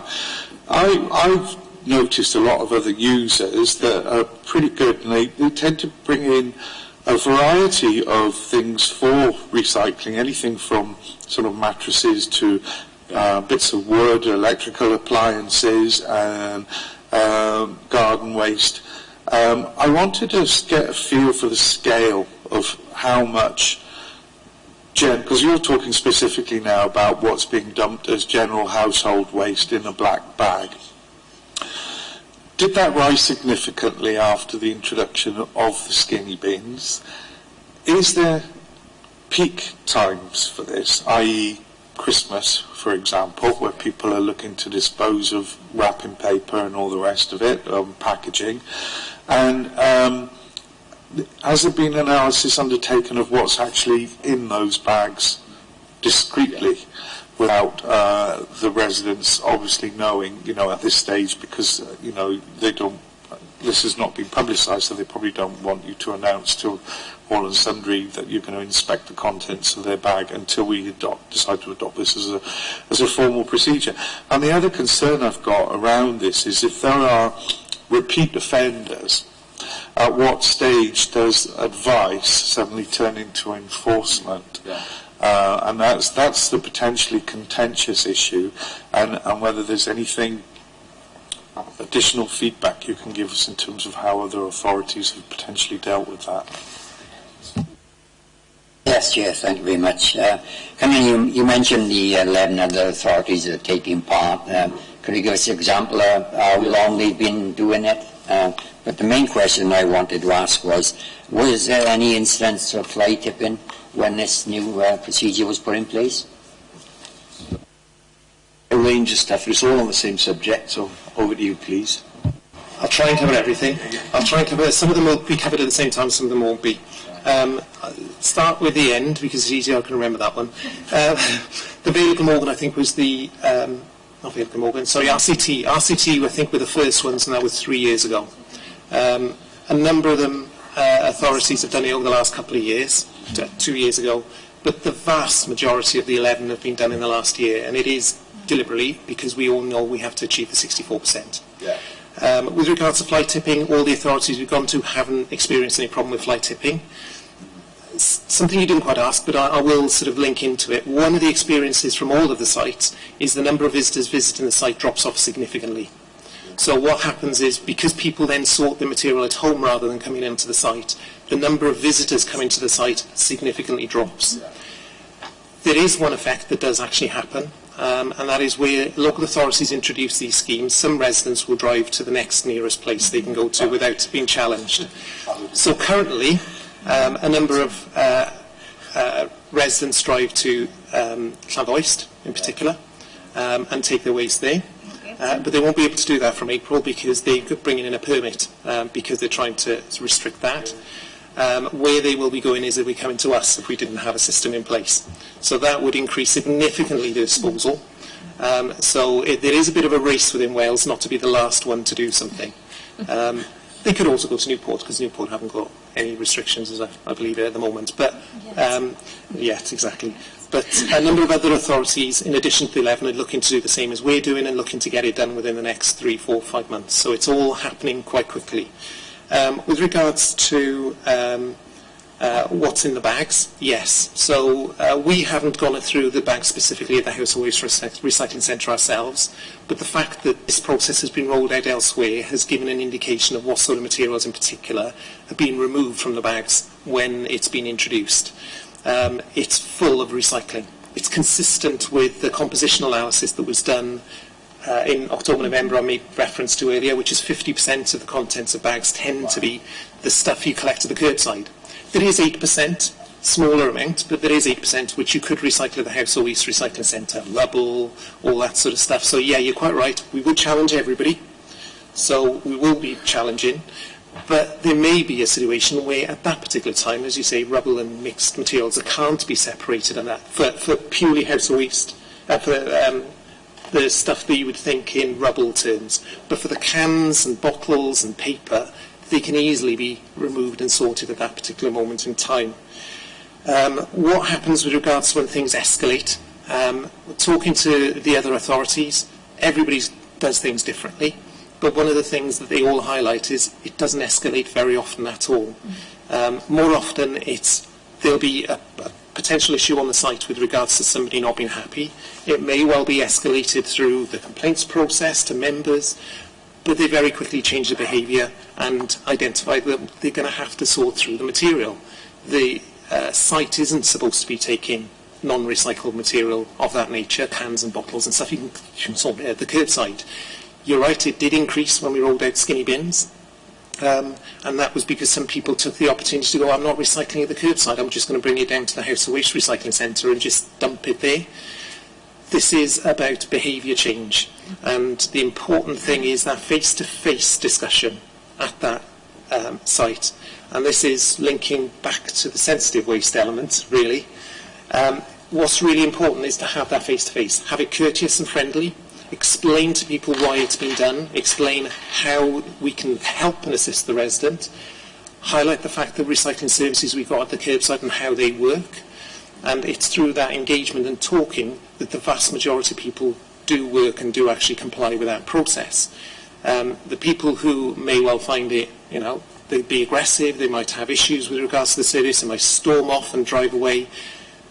The next time they visit, they know what the issues are. They can see that it is being consistently applied. It is, as I say, something that it's not as if we're doing something completely new in Torfaen. This is something that's tried and tested. It is best practice. And I do appreciate, you know, a year ago, 2 years ago, I used to say that the performance of the House Waste Recycling Centre was really good, you know, 75, 80%. It was, you know, fantastic. We used to be 58% and it was great. 75 isn't good now. 75 in the last year. We should be up towards high 80s, 90%. And those are the differences. When we're all talking about 70%, I know 64 is next target, we're all talking about 70%, flats, house waste recycling centres, recycling on the go. Yes, I agree, things like litter. All of those types of materials are the materials that have to be recycled if we have any chance of getting up to the 70%. And that's why we submitted it to Cabinet and approved for us to roll this out. Starting on the 4th of March, but a little plug here for members, we've also got a member seminar on the 18th of February, so please come along to that, and you've got another opportunity there.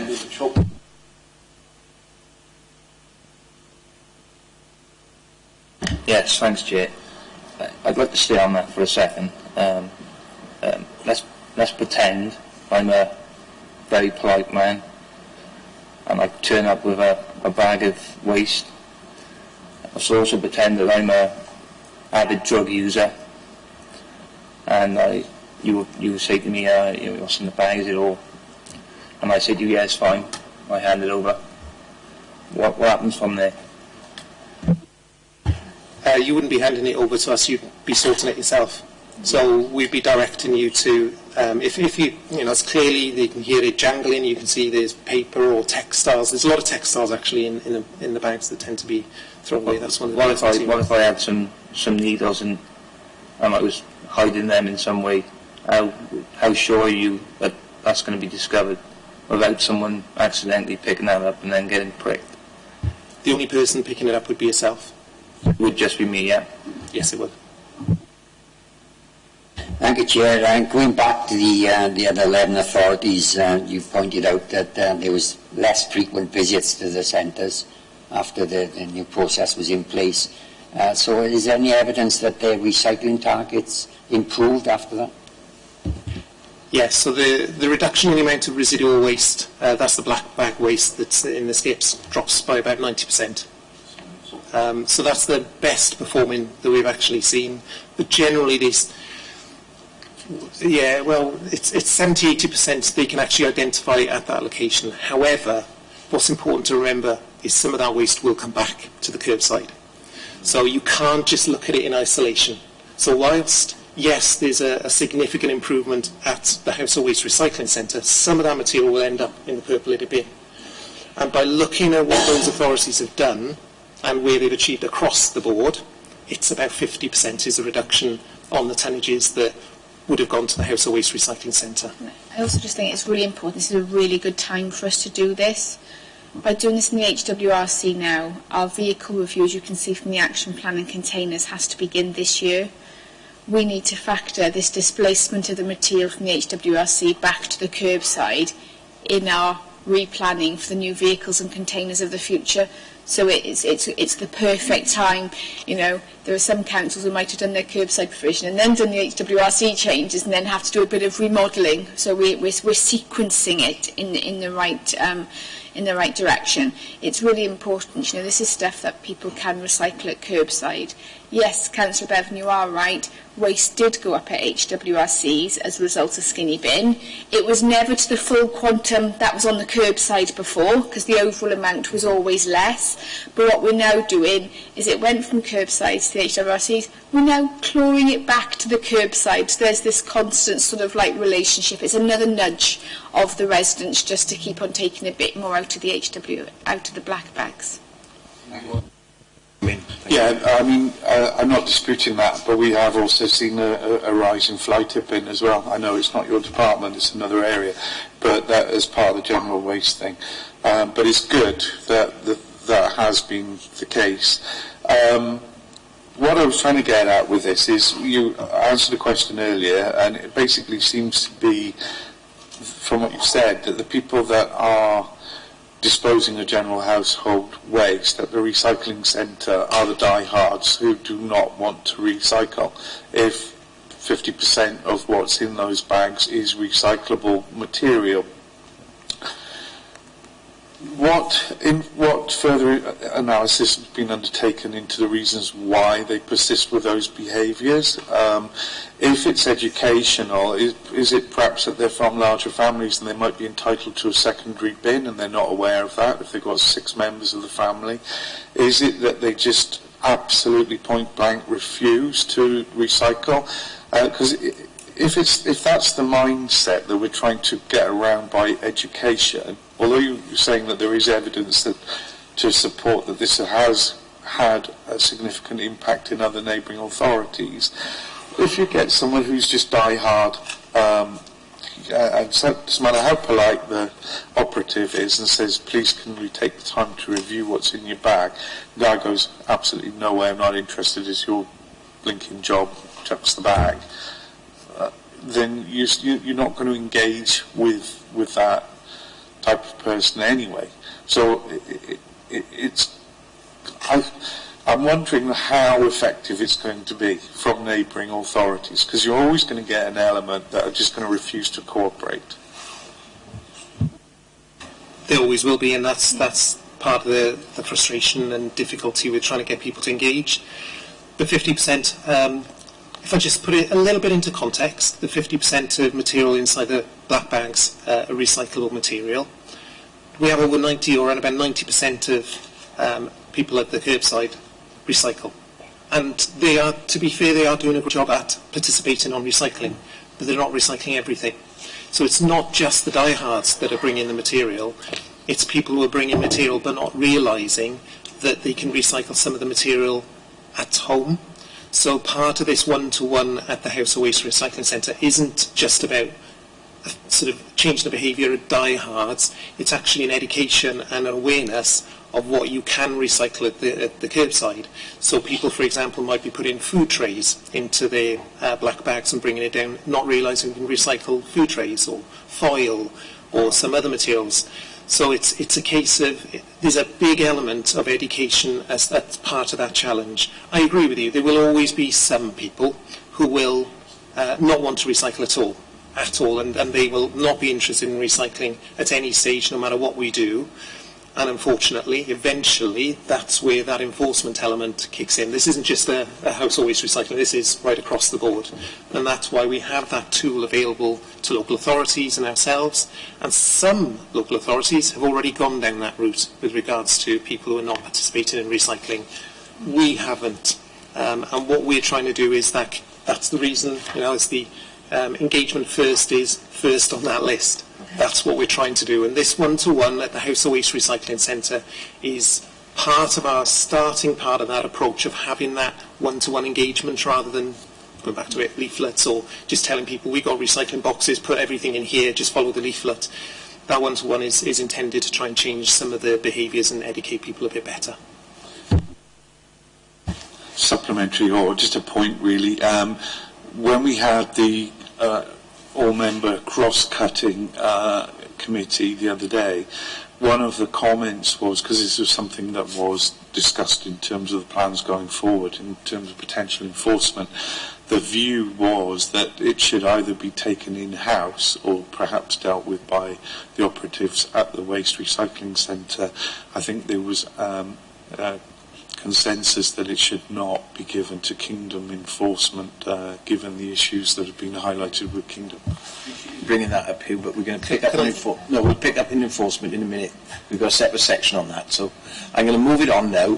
We're going to look at collaboration. Stuart, do you want to ask the first question? It's around about the reused shop. Chair. When will the reused shop open, and how will it be publicised to residents? Hot off the press, I was chatting to the area manager today, just preempting, there'll probably be a question about it, and we've been discussing it. He's confirmed it's still Q1 of the next financial year, so it's he's saying it's April, May, but very likely around about April it'll be open. It'll be next to the House of Waste Recycling Centre. Something very similar. We've got planning permission already in place. The unit is available. They've got quotes now for doing the works inside, so they obviously have to adapt it. And I think they've got some material that they've already sort of put to one side. So how are we going to communicate widely, extensively? And I'm not going to sort of excuse this, but I will link it partly to the bag sorting, because part of the success of the bag sorting is items that identify when people bring in things like, let's say, just use the example, a jigsaw or a toy, something that is, you know, good quality. And if you're able to say to the individual, right, we want to keep this to one side because we want to put it into the shop because we think this is something valuable that somebody else might want. We've experienced that when we've gone looking at other sites, and people are quite happy and delighted that some of the items still have a value. So we want to link it into this bag sorting operation and demonstrate the effectiveness of both of them working together to be able to separate material out. First Stuart and then Stuart. Sorry. Go on, Fiona. I just wanted to add that I visited the brings, what we're calling it? Reuse. I've been told off calling it a tip shop. Not by anybody here, by colleagues. Reuse shop. I love the idea. I think it's fantastic. It's really positive. And it's all about taking things away from, obviously, just incineration, as it were.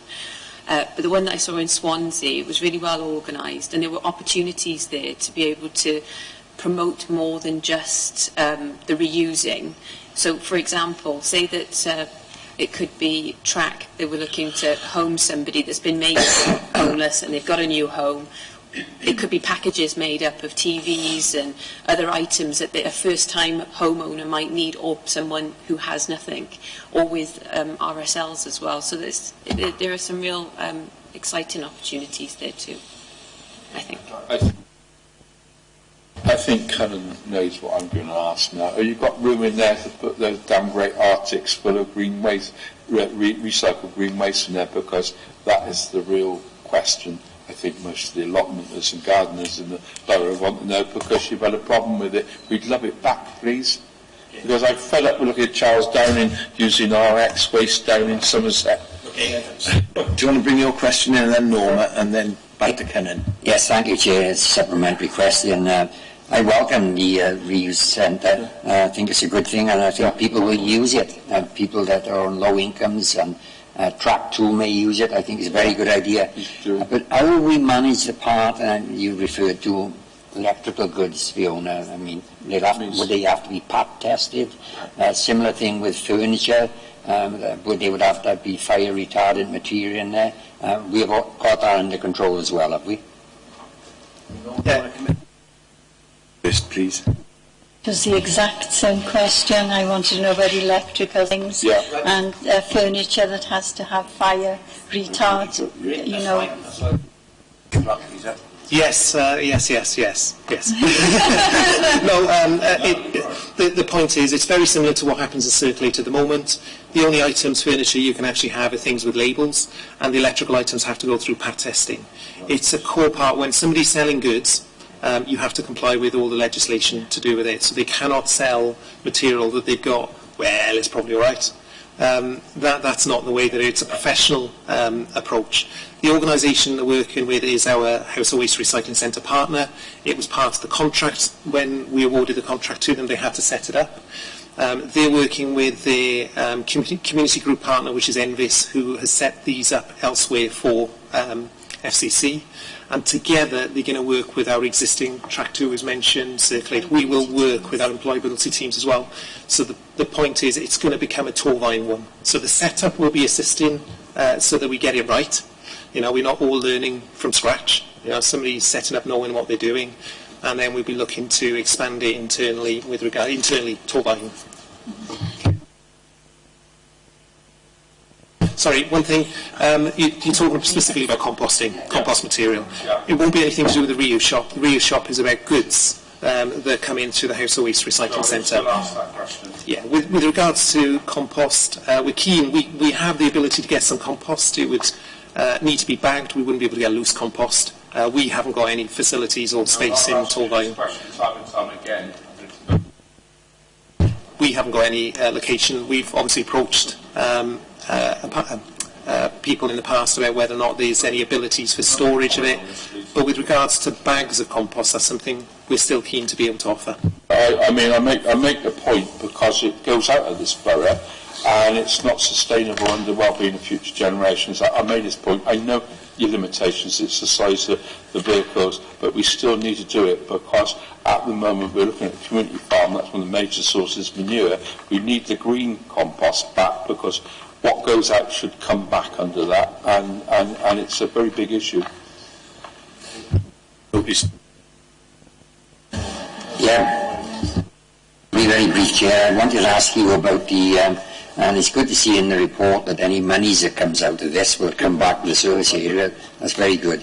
How will the charging system work?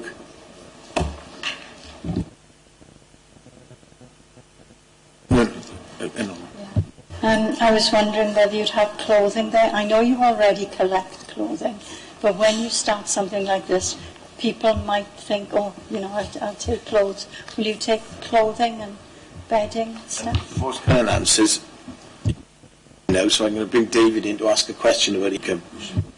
Yeah, thanks, Chair. Karen, it says in the strategy that the reuse shop will generate a modest income. Heaven forbid that we would make any money to put into the council at all. So I'm just wondering how this is going to work.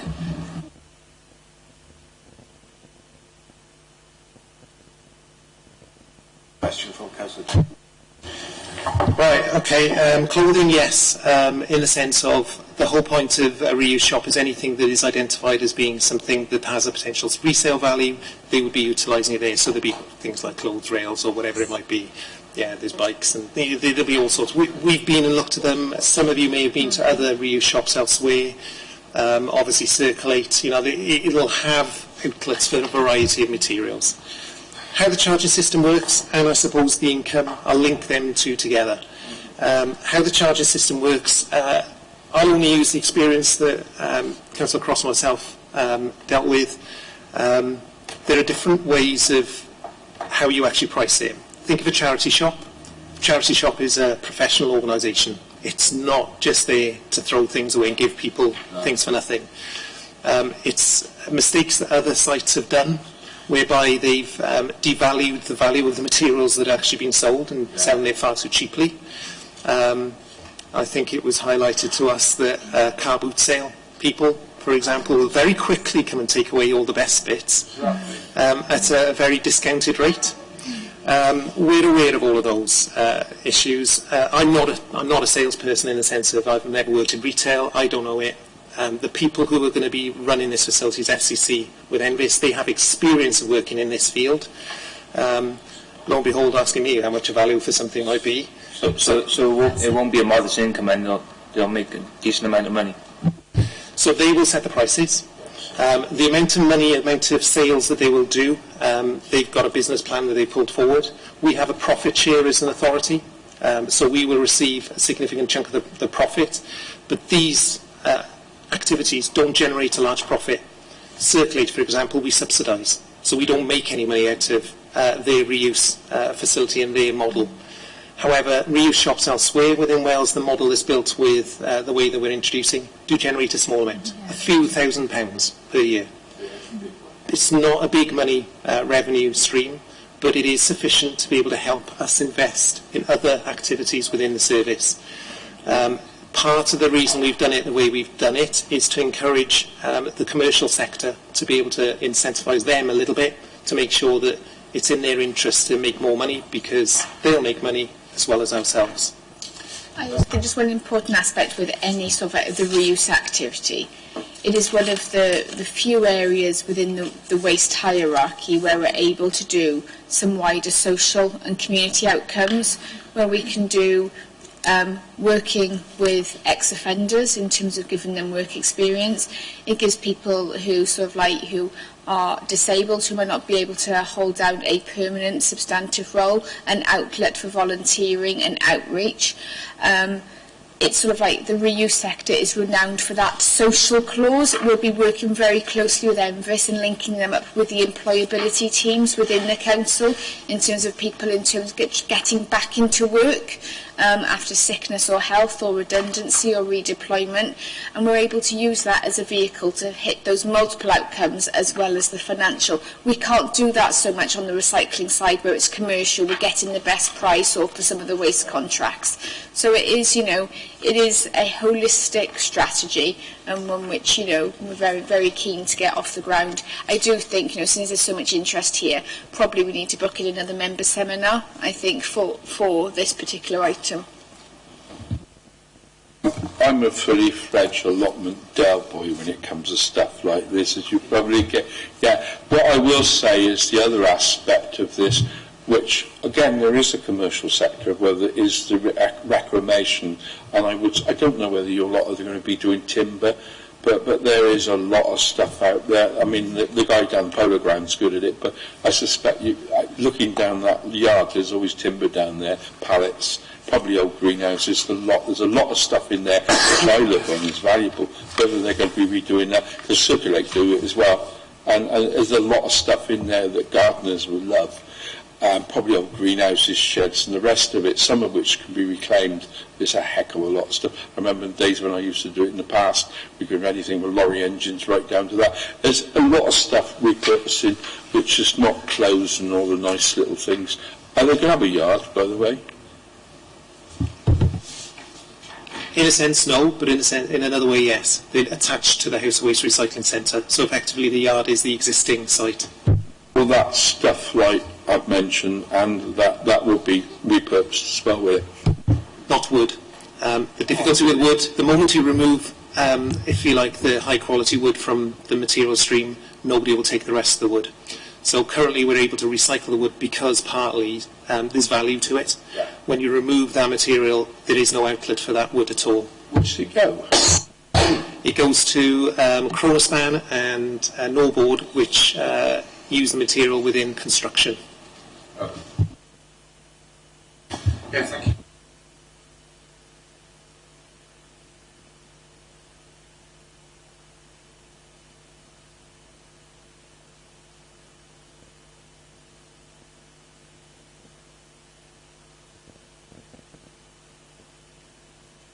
Got my mic on. Other people were using neighbouring authorities' recycling centres if their local authority brought in punitive measures. Has anybody looked into that to see whether people are exploiting Torfaen currently? And is there going to be a check on residents coming in to, if we start asking for local a documentation of some description to prove that you live in the local area? Because I know that they do that in Dorset. That was just something that came up as one of the answers you gave earlier in terms of recycling for everyone. We want it to be for everyone, but we want it just to be for everyone in Torfaen. We don't want people coming in from Blaenau Gwent and RCT. With regards to the collaboration and the reuse shop, there's an opportunity there for us to collaborate internally in Torfaen as well with social services. where we do have some goods or bedding or furniture that is, meets the PAT test and is of usable quality, there's an opportunity for us then not just to generate income from selling it, but to be able to assist the Syrian refugees might be one example. So I want to throw that out there for something for consideration. I do also agree with the point that Councillor Ashley's making, and I was desperately trying to find the bit in the report, because I remember reading it before I came in and seeing it, that the garden waste, the green waste, goes out to an outside company in Chepstow. Now, that contract was up for review in 2021, I think, if my memory serves me correctly. There should be, when those contracts are being renegotiated, if not sooner, the opportunity for us, if we're going to have a site at the Household Waste Recycling Centre for selling on recycled goods, that does give us an ideal opportunity at the same time for us to be able to start selling compost. And I think that we could generate additional revenue from that by selling it at that site. Yes, responding on some of those residency checks, we haven't done any specific monitoring other than the people on the gate talking to people and looking at, for example, the bags being brought in. We're quite fortunate in Torfaen in our location, unlike some other authorities where there is very clear routes for other authorities to bring material in. We're quite central. We don't tend to get an awful lot of people crossing from information. However, we do have the ability to ask residents for residency checks. We're not intending to do it at this stage. We're obviously doing bag sorting, which is going to be enough of a challenge in itself. The bag sorting maybe might deter some of the people that might be tempted to come to us from Blaenau-Gwent, for example, with their waste because of the bag sorting process in Blaenau-Gwent.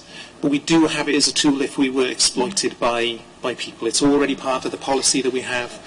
But I'm actually going to be a bit cheeky now and put my old hat on. I would think that given the proximity of some other sites, that Torfaen residents might be using other sites more than other counties' residents are using New Inn site. Because of the proximity of Llanffoist, particularly for Blaenavon residents. There might be some crossover from Little Mill and Goitra into New Inn, but it's literally negligible in terms of their traffic into Llanffoist. Where you will find authorities are doing this is where they do have sites on borders. So I'll take the Llanffoist site near Abergavenny. It does serve Blaenau-Gwent, Torfaen, Powys and Monmouthshire at the moment. So they will have done that bit of work. Our site is quite central to Torfaen, and the way the traffic flows work or the way people live their lives, there might be a small usage, but I wouldn't, whilst we haven't got the data, it's something we can look at. It's not significant enough because the crews will be telling that, because people do talk sometimes when they're at the sites, and in terms of just that local knowledge of the traffic movement of where people are taking their waste in terms of how they live their daily life, just to sort of give that. We're not a border site. Just one thing, Rachel makes a good point, is that you don't have a border point, but where some of your residents might be going to others, when they close down the borders with residency checks and implementing this exact same service, they're going to come back to you, and unless you have likewise measures in place to capture the recycling that you can, then you're going to have you're going to see a negative effect unless you put those measures. And also having your meet and greet person that deals with black bag sorting, that captures reuse and points them to the reuse shop. You've already got the, I suppose, the cost embedded in your HWRC site to actually just put in the residency check, and then you're similar, as you say, to everything else that's going on around you. I'm going to take one last question on the reuse shop, and then we're going to move on to minimising waste. David? Thanks, Chair. Yeah, just staying on the reuse shop, and my favourite part of it, income. Who did you speak to about the income? Because I'll send you this link as well, because it's pretty interesting that certain ones in England were already in their first year close to 250,000, as well as helping charities. That's a massive chunk of cash, that is. I might even open my own used shop now. It's important to realise that there are differences, sales and profit. So we're talking about profit. So with regards to sales, £250,000 isn't sort of out of the ballpark. I know they're looking at above £100,000 of sales that they would be expecting at that site. The figures that have been generated are from real figures within Wales. Which companies are you looking at? Which ones have you dealt with? So FCC have run these facilities both in Wales and in England, and it's using their experience, and Envis as well, who have rolled this out in other facilities within Wales, not just with FCC. So it's experience right across the board of where these have been set up, both in England and in Wales. It's important to realise quite often quoted figures will talk about the sales. So we would be expecting to deliver sales in excess of £100,000.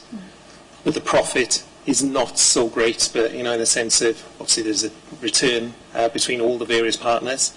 But there won't be facilities operating a profit of £250,000. I'll send you our sorry, Chair. I'll send you our link because they're talking about profit, not turnover. Quick comments on this, and then we're moving on. Stuart and then Hugh. Thank you, Chair. Canon, you mentioned about the profits. They're going to be shared. Who are they going to be shared with? As I mentioned earlier, it's ourselves and our partners FCC and Envis. Basis will our share be? So it's based on the contract that was awarded originally. We get 25% and the other is shared between all the other partners. Thank you. Yeah, thank you, Chair.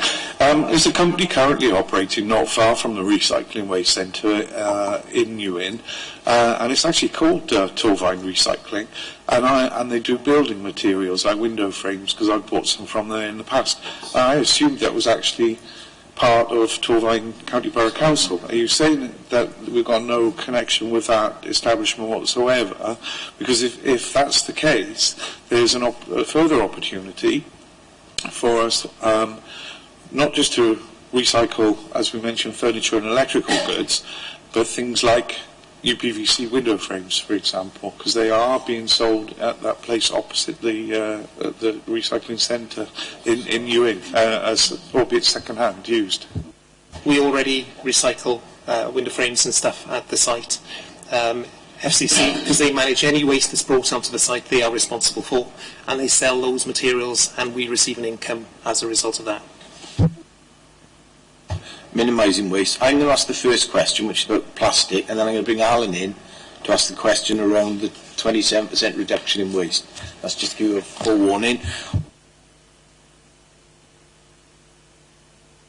That's a bad example to set. When is the trial of plastic film recycling at Merthyr Tydfil due to be completed? And if successful, how soon will Torvine look at implementing the process? The trial in Merthyr is ongoing at this very moment. It's been over the last couple of months. So the next thing is to look at all of the film and plastic that has been collected and to ensure that it can actually be recycled in the way that it's thought. So there is a sort of a time to sort all of that into the different polymers. I'm not going to go into all of those, to make sure that as much as possible can be captured. The one thing then I would say is, as all of this is linked, is you have to have the ability to collect.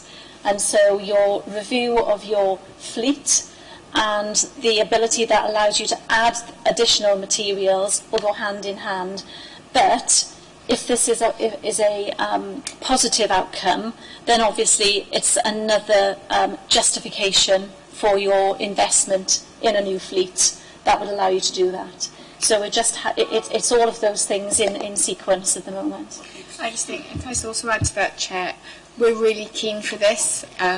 We have a local business within our borders who is currently taking industrial plastic wrapping because it's clean. It's a clean product to reprocess and put back into a project. In fact, Councillor Cross was there this week. And you know, if we have a reprocessor in our borders creating local job, it is that perfect closed loop. However, you know, Merthyr have got there ahead of us. God damn them, quite frankly. I'd like to have been there first.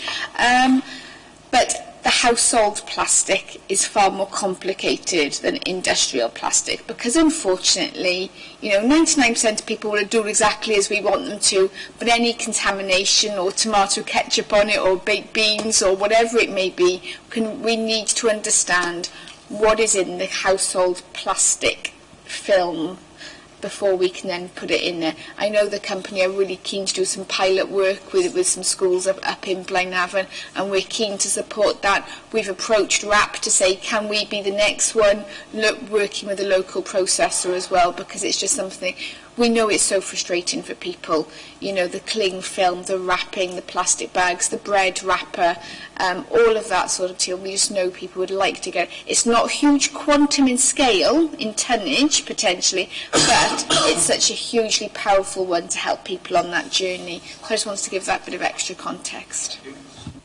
I get my wife on at me about this, because everything you buy from a garden centre, everything you get from a supermarket, I've got people talking, everybody you get from a supermarket is wrapped in plastic. Now, one issue I think we've got is the education side of it, because gardeners, it's a very popular hobby, it's probably the most popular hobby in the country, you can argue first, second, something like that. Reuse in terms of going away from using that. You've got Lord Attenborough on about plastic in the oceans. It's a very big issue that people notice, and it goes from what we're talking about through to that as well. So everybody's noticing, they want to know what to do about it. So there's an issue that we've got in this waste strategy. There's an issue about, as I said, about allotments, which I'm concerned in another place, about not using plastic pots. If you can, reusing plastic pots, using clay pots, which is reusable material, which you can then break down and use in your garden for other ways. So I think there's an issue we maybe need to redo in other ways if we could as a borough, and I would like to suggest that in other places. But in terms of plastic use, I take your point totally, both of you, about the number of plastics, and in terms of what they are, and not a lot in our bin, but they are an awful problem, I know. 200 maybe plus different things you've got to deal with, not easy. Creative ways in which we deal with them. I've seen you and Fiona up there looking at how we deal with them, that's good, and how we recycle. The problem I've got with Mrs. Ashley filling up our wheelie bag to go down Sainsbury's, because we can't go in the bin, and how, in the black box, and recycle is a problem, and how we get through them. Because is also a problem, because I have to take them down there, or she takes them down, and how we recycle them. That's something I want to be dealt with. So I'll take that issue. But it's the reuse, recycle, and that side of it bit as well. So what's the question? The question is, how do we get rid of more of them? Because every time they go in the black box, some of them get left, because we've been very assiduous in recycling them, and you can't recycle all of them. That's the question. Yeah. Not all the material currently can be recycled. Part of this is about the future as well. Yeah. So as and when, as has been mentioned already, as and when other materials become available to being able to be recycled, sustained processes in place for being able to be recycled, we will look at ways of providing additional collection capacity in vehicles and stuff to be able to do that. If we look back 5, 6, 7 years ago, you know, we didn't have plastic pots, we didn't have plastic trays, none of those are recycled. It took place all the various different types of materials. So it's an ever-expanding area, certainly within Wales, with regards to recycling. The difficulty, obviously, has already been highlighted with plastic film, is there is just a wide plethora of materials within the film. There are outlets at the moment which will take it and make things like garden furniture. Which, if you like, then causes a problem, because what do you do with the garden furniture when they finish? But it's about building something sustainable. When you look at the other materials that are now separated and segregated, they go to make, from curbside sort authorities and materials, they go to make proper stuff, I feel like. So it's proper recycling. When you look at some of the historical sort of images of waste being sent abroad and ended up in, you know, various countries and actually not being recycled but claimed as being recycled, that's a problem in the past, and still is a problem potentially with some commingled type of collections. But for the curbside sort, the whole point of our approach is to keep them separate. And the same for the, you know, film. It'll be an interesting one if there's restrictions on what can be and can't be included in film. But at the moment, we're not in that position. Trials are ongoing for us to understand. How come Sainsbury's are one of the few people that have got a plastic bank down there? You can recycle plastic bags, as long as you don't put anything else in it. Torvine Community Recycling, not ourselves now, but this is going back quite a bit. They did a trial to recycle plastic bags. It took a year of Torvine's plastic bags before they were able to bale enough plastic. I think it was 1 or 2 plastic bales for a year's worth of plastic bags. It filled up the whole of the depot at the time. Probably not particularly safe for the thing, and what it showed is the sheer quantity you need is a lot. Now obviously for Sainsbury's, they're collecting all the bags and they're probably collecting it unbaled as part of a distribution network and a collection network going back with it, so they're able to group a number of stores together, and that's where you need a mass of people. We do Tetra Pak. You know, that's an example where not even Tetra Pak is a lot in our authority, but at least it works. I'll be honest, I would love it though if the supermarkets introduced more schemes for these difficult items and it didn't come anywhere near us. Really? Because that is producer responsibility at its prime, really. And, you know, and I think so, you know, the fact that we are seeing, I'll say it, you know, Walker's Crisps are putting out a distribution network, aren't going anywhere near councils to allow people to put crisp packets in certain outlets. You know, actually, I would actually want the industry to be doing more of this, because, you know, when it was at the beginning, the council was the place of last resort. Now it's the council's job. Well, actually, in terms of that overall producer pays responsibility, you know, that is what we would rather happen. So you're saying it's like the straws where they've now introduced paper straws. Okay. It is on the general theme, Thanks, Chair. Well, what a lot has contributed to this, as you mentioned, the different grades of polymers. China, as we know, stopped importing plastic waste, and it's had a huge influence on our oceans because the waste that previously had been going to China and a percentage of it being recycled has ended up in further unscrupulous countries and ended up being dumped in our oceans. And it's all to do with the grades of the polymers and the plastics, that some are more valuable and can be more readily recycled into other products, and these lower grade plastics and films. Now, a lot of this hinges on the success of the Merthyr Tydfil plant, but I think it's something that we should look into. With regards to, because this is the stuff that at the moment is ending up in landfill and ending up in our oceans, is these kind of plastic films and plastic bags, even though the government has introduced a charge and significantly reduced the amount of single usage things.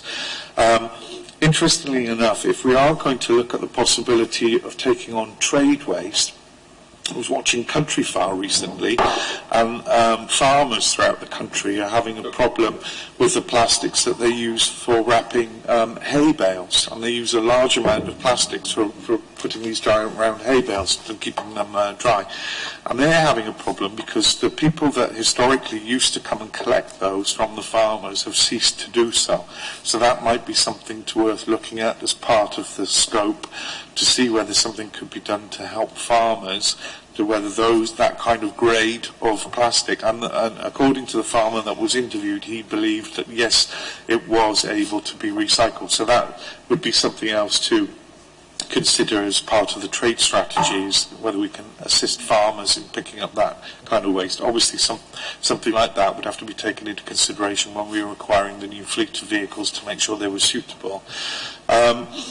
And I also agree with the other point that was made in terms of what influence Torfaen has over supermarkets. Can we reduce the amount of single-usage plastics through exerting, just reaching out to these organisations? Because the public's interest in this has been very much highlighted by what's happened on David Attenborough's Blue Planet 2, and people have seen the extent that the plastics are infiltrating the oceans and the impact it's having on marine life and biodiversity.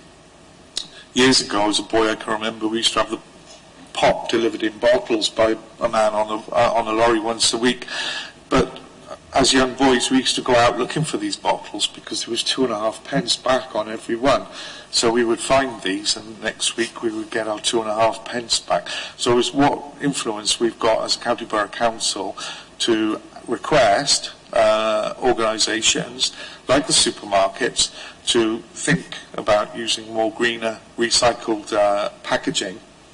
And with that in mind, can we reach out to them and request that we increase the number of recycling containers we have at the supermarkets? Would that be something that we could explore as part of the plan in terms of increasing the opportunities for residents to recycle, not just at the waste, but by visiting the supermarket, which everyone needs to do to get their food? Can I come in with a quick response to that? And I think these sort of wider debates we can perhaps pick up in a members' seminar in the future. But I think in terms of what powers do we have, we don't have any direct powers. We're one of the few councils who have taken on who did we take on in trading standards for excess packaging a few years ago? There was one. Yeah. I've read it as well. House of Fraser or Asda's is one of them. So it's before my time. We have excess packaging trading standards powers, and we have been but it is very hard, and it's not done very often. Because actually, we have no power in terms of what they are putting their products in. That is all governed mainly at the moment by EU national legislation. Welsh Government obviously were the pioneers on the single-use plastic, and sort of like other people are lobbying them to be sort of like more innovative in other areas as well if they so wished. I think we can always reach out to our local store managers. We, because of the success of curbside provision, that's why what's in the supermarkets now is up to them. It's not our infrastructure at all, and they are responsible for those. And what we were finding is when we did have infrastructure across a lot of the Welsh authorities, we weren't getting the data from the suppliers of the bring sites. They became hotspots for fly tipping and antisocial behaviour. So what's in the supermarkets now is up to them. They tend to be mainly textiles and books type focused, and we'd welcome that to continue. As I said, whatever waste doesn't come near us, it doesn't go against our total quantum. I think that sums up quite neatly. We'll move on, but the point you've made about collaboration here we can pick up when we discuss recommendations. Alan's got an important point now around evidence around the strategy. Thanks, Chair. I'll get back to the item we are actually scrutinising if you're happy with that. I want to talk about the development of the plan really in relation to the strategy. There was an enormous figure sat within there of a reduction of 27% in the amount of waste produced across all sectors over the next 5 years. So there's 3 elements to that. Firstly, where is the evidence to support that? Secondly, how was that entered into consideration of the plan given such a major factor? And thirdly, really, the timescale of that reduction isn't going to suddenly drop to 27% in 2025, is it? So, I think that's a major issue within there, and I just want to see how that was addressed, really. Thank you. In terms of that section in the national context, and that's outlining the Welsh Government strategy towards zero waste. That is their aspiration for a 27% reduction across all waste. It's not one which we haven't, and it might be a question you want to consider, we haven't set a waste reduction target through this strategy for our tonnage. Cunning will be able to give us the history of the waste tonnages the last few years, but that's on the national side, and Welsh Government did that when they were doing towards zero waste back in 2010. They did a lot of analysis of household waste, municipal waste. They did assessments on commercial waste and industrial, manufacturing, healthcare, public sector, etc. Agriculture. And they looked across the board and said what their aspiration was for, and the 27% was sort of like a global figure, recognising, because when they were looking at the sustainable development, and they were particularly looking at it from a ecological footprint perspective, that, you know, we were using 3.2 planets worth of resources. Waste is a contributing factor of that resource use to the ecological planet concept. And for us to sort of get to a level playing field, they did some really complicated modelling, which I'm not even going to pretend that I completely understood at the time and can even explain less 9 years later, which took them back to, if we need to be in a steady state and use one planet living as our concept, we need to reduce our waste by 27%, which was what they arrived at. And I'm sort of like looking at Nicola from a wrap, I'm pretty much there, aren't I? So that was their modelling. I suppose what we haven't done is transpired that forward in terms of, because our projections actually, you know, we'll be lucky to keep waste at a steady state and not growing, given the population and growth within the county, unfortunately. With regards to packaging waste in general, I'm sure, I've not got the figures, but I'm sure the Welsh Government will be able to demonstrate that they've more than exceeded the 27% reduction.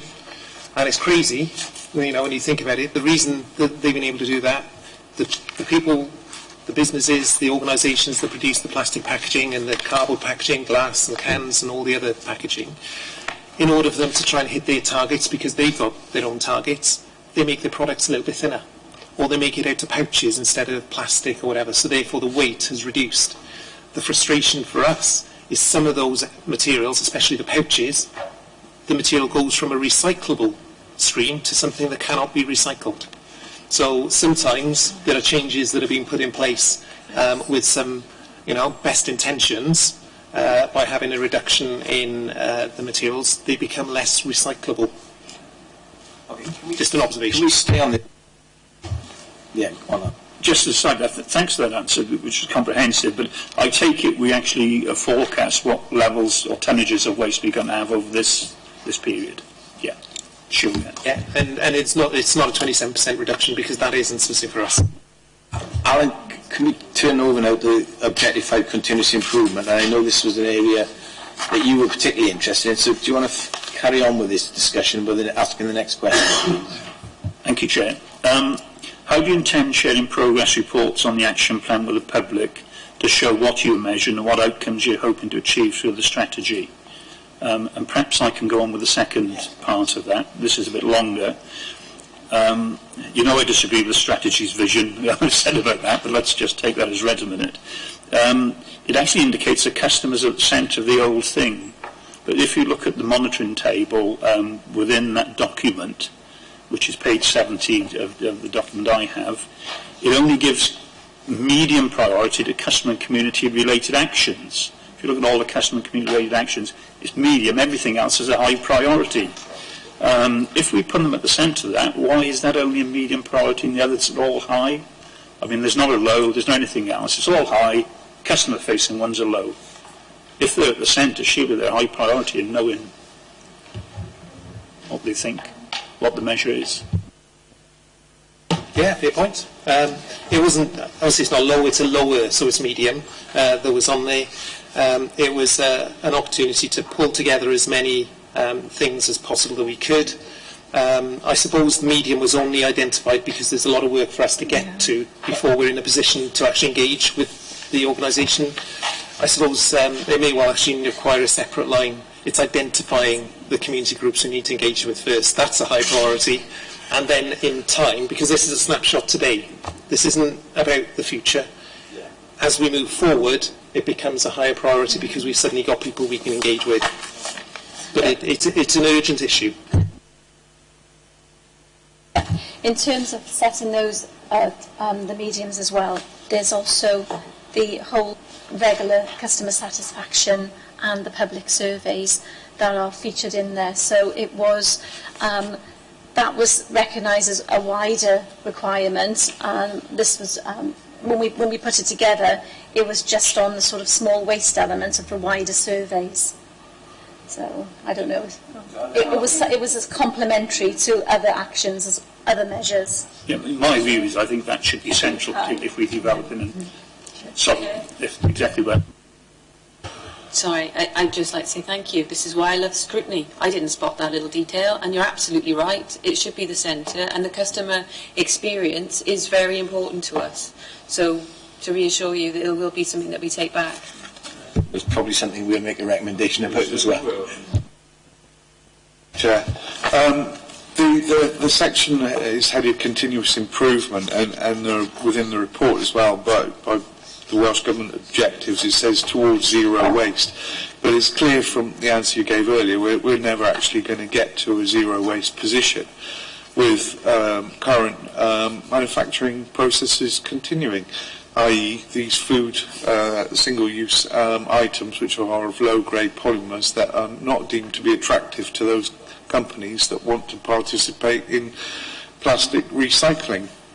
So, with a view towards continuous improvement, and the point raised by Alan at the end in terms of having specific year-on-year targets, first off, I think it's noteworthy to commend the Council on its achievements to date, because that is one thing we quite often do on scrutiny, is we can be quite critical of people coming to sit in the chair.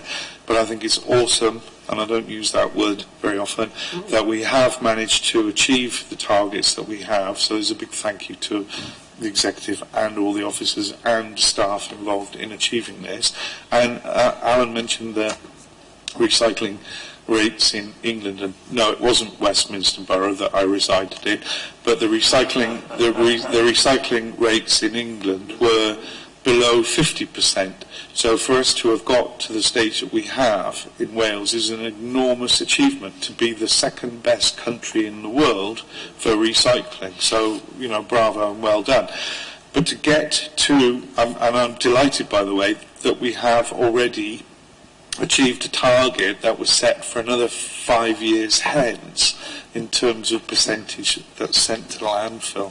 And I think that's not to be understated or underestimated. I think that's an enormous achievement. To get to, so we've basically killed 50% of the objective that we had. What we've now got to focus on is the other 50%, which is improving recycling rates in line with Welsh Government targets. And I think the point that Alan made was valid, that we are where we are now. We know where we've got to be because we've got that deadline set in the Welsh plan, that objective target. So we do need to have, as part of the strategy, how much we intend to, even if it's a target guide, of how much we intend to raise that recycling rate year on year until we get to the target date. So I think that's important, but the point is, and I think we'll never get to 100% in spite of what the Welsh Government want. We've got to approach them and get them to understand that perhaps they need to make legislation on manufacturers that are producing these single-use plastics that are ended up in the oceans. Perhaps there needs to be legislation from a higher level to legislate against the production of these single-use plastics that can't be recycled. Otherwise, we'll never get there.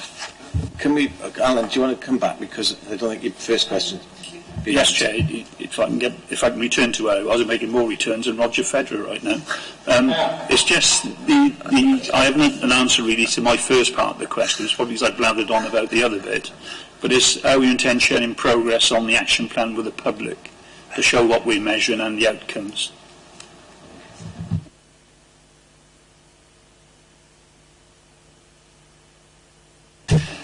We haven't specifically discussed how the information would be shared, but we currently have corporate standards, waste standards within the service, which we've got information on, and this would just seem to fall within that process. So within the corporate standards we talk about, you know, delivering and what we're actually doing with regards to the service.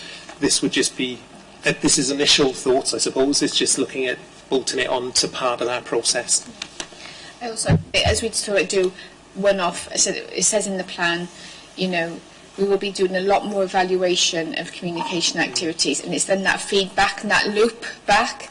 It is using all the communication channels, so obviously an evaluation and feedback is part of that ongoing iterative relationship with communities.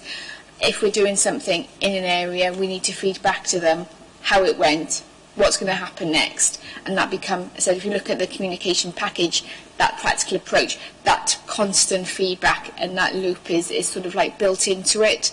So that's how on the initiatives, I think obviously you've got that overall trend then about where we're going. As Cullen explained, whenever we do major changes, that will always be communicated and evaluated and responded back to it, and it's just part of that constant communications without also wanting to exhaust them so they stop listening to us and hearing us as well. So there's that fine balance we went back to earlier.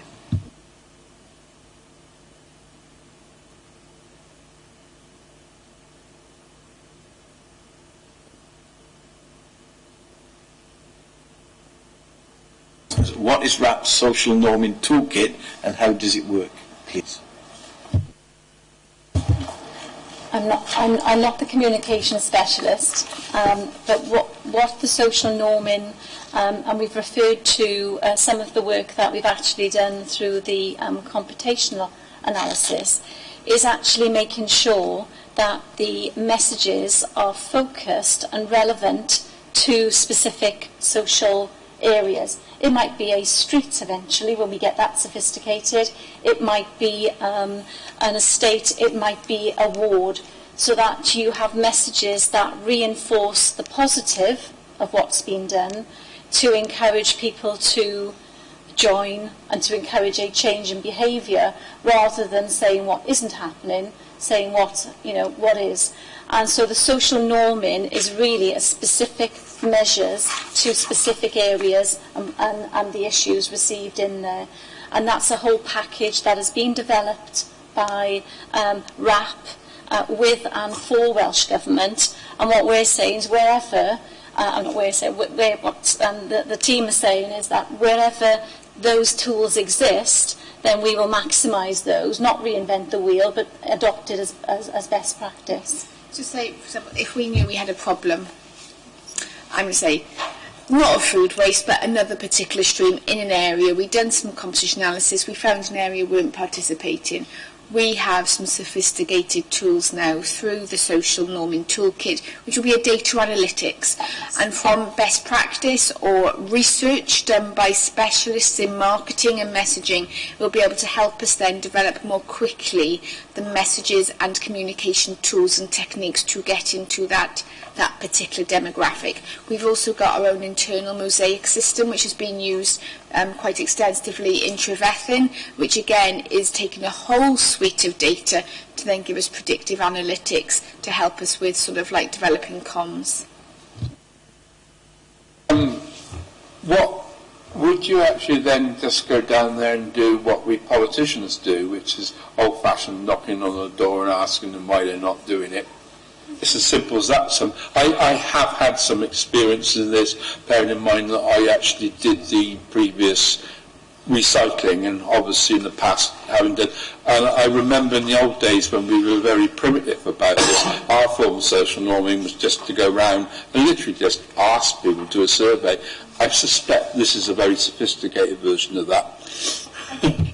That face-to-face is always part of that toolkit.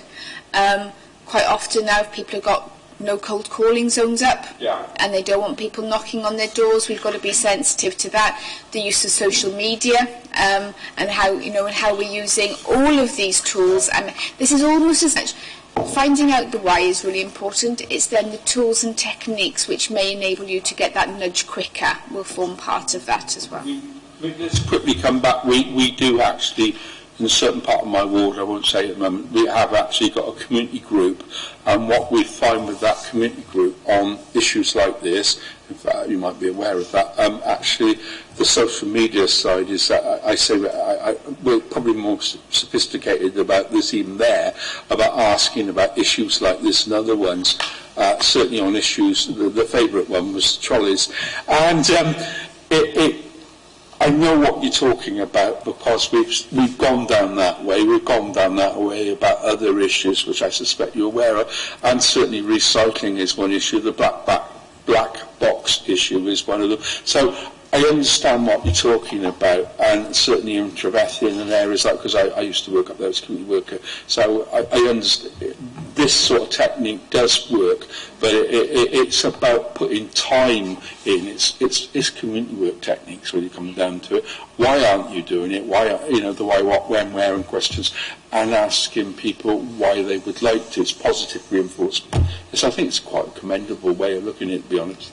Thanks for that, Stuart. Yeah. Just a point of order, Chair. The answer that was given earlier refers to cold calling zones.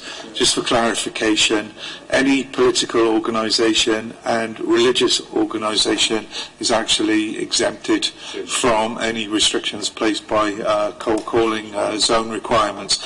It's there to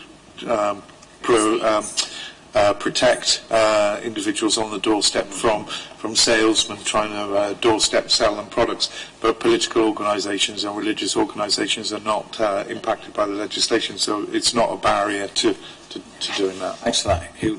I'm going to ask the next two questions because I know there's a lot of interest from members. They can wade in with a supplementary, so I'll do the two questions. It's all about enforcement, and I know, Hugh, for example, you were interested. I know we had lots of discussions. So first question is, have other local authorities already undertaken enforcement, and if so, what has their experience been? That's the first one. And the second question, and this came up in cross-cutting scrutiny earlier in the week, if and when enforcement is something that is looked at, and from the answers you already have, it's certainly going to be at some stage, will consideration be given to it being a collaborative approach, linking into the proposed civil parking and environmental enforcement team due to be introduced later in the year, ensuring a consistent message across the service area? So I'll let you make some opening remarks on that, and I'm sure then there may well be some supplementaries from members, please.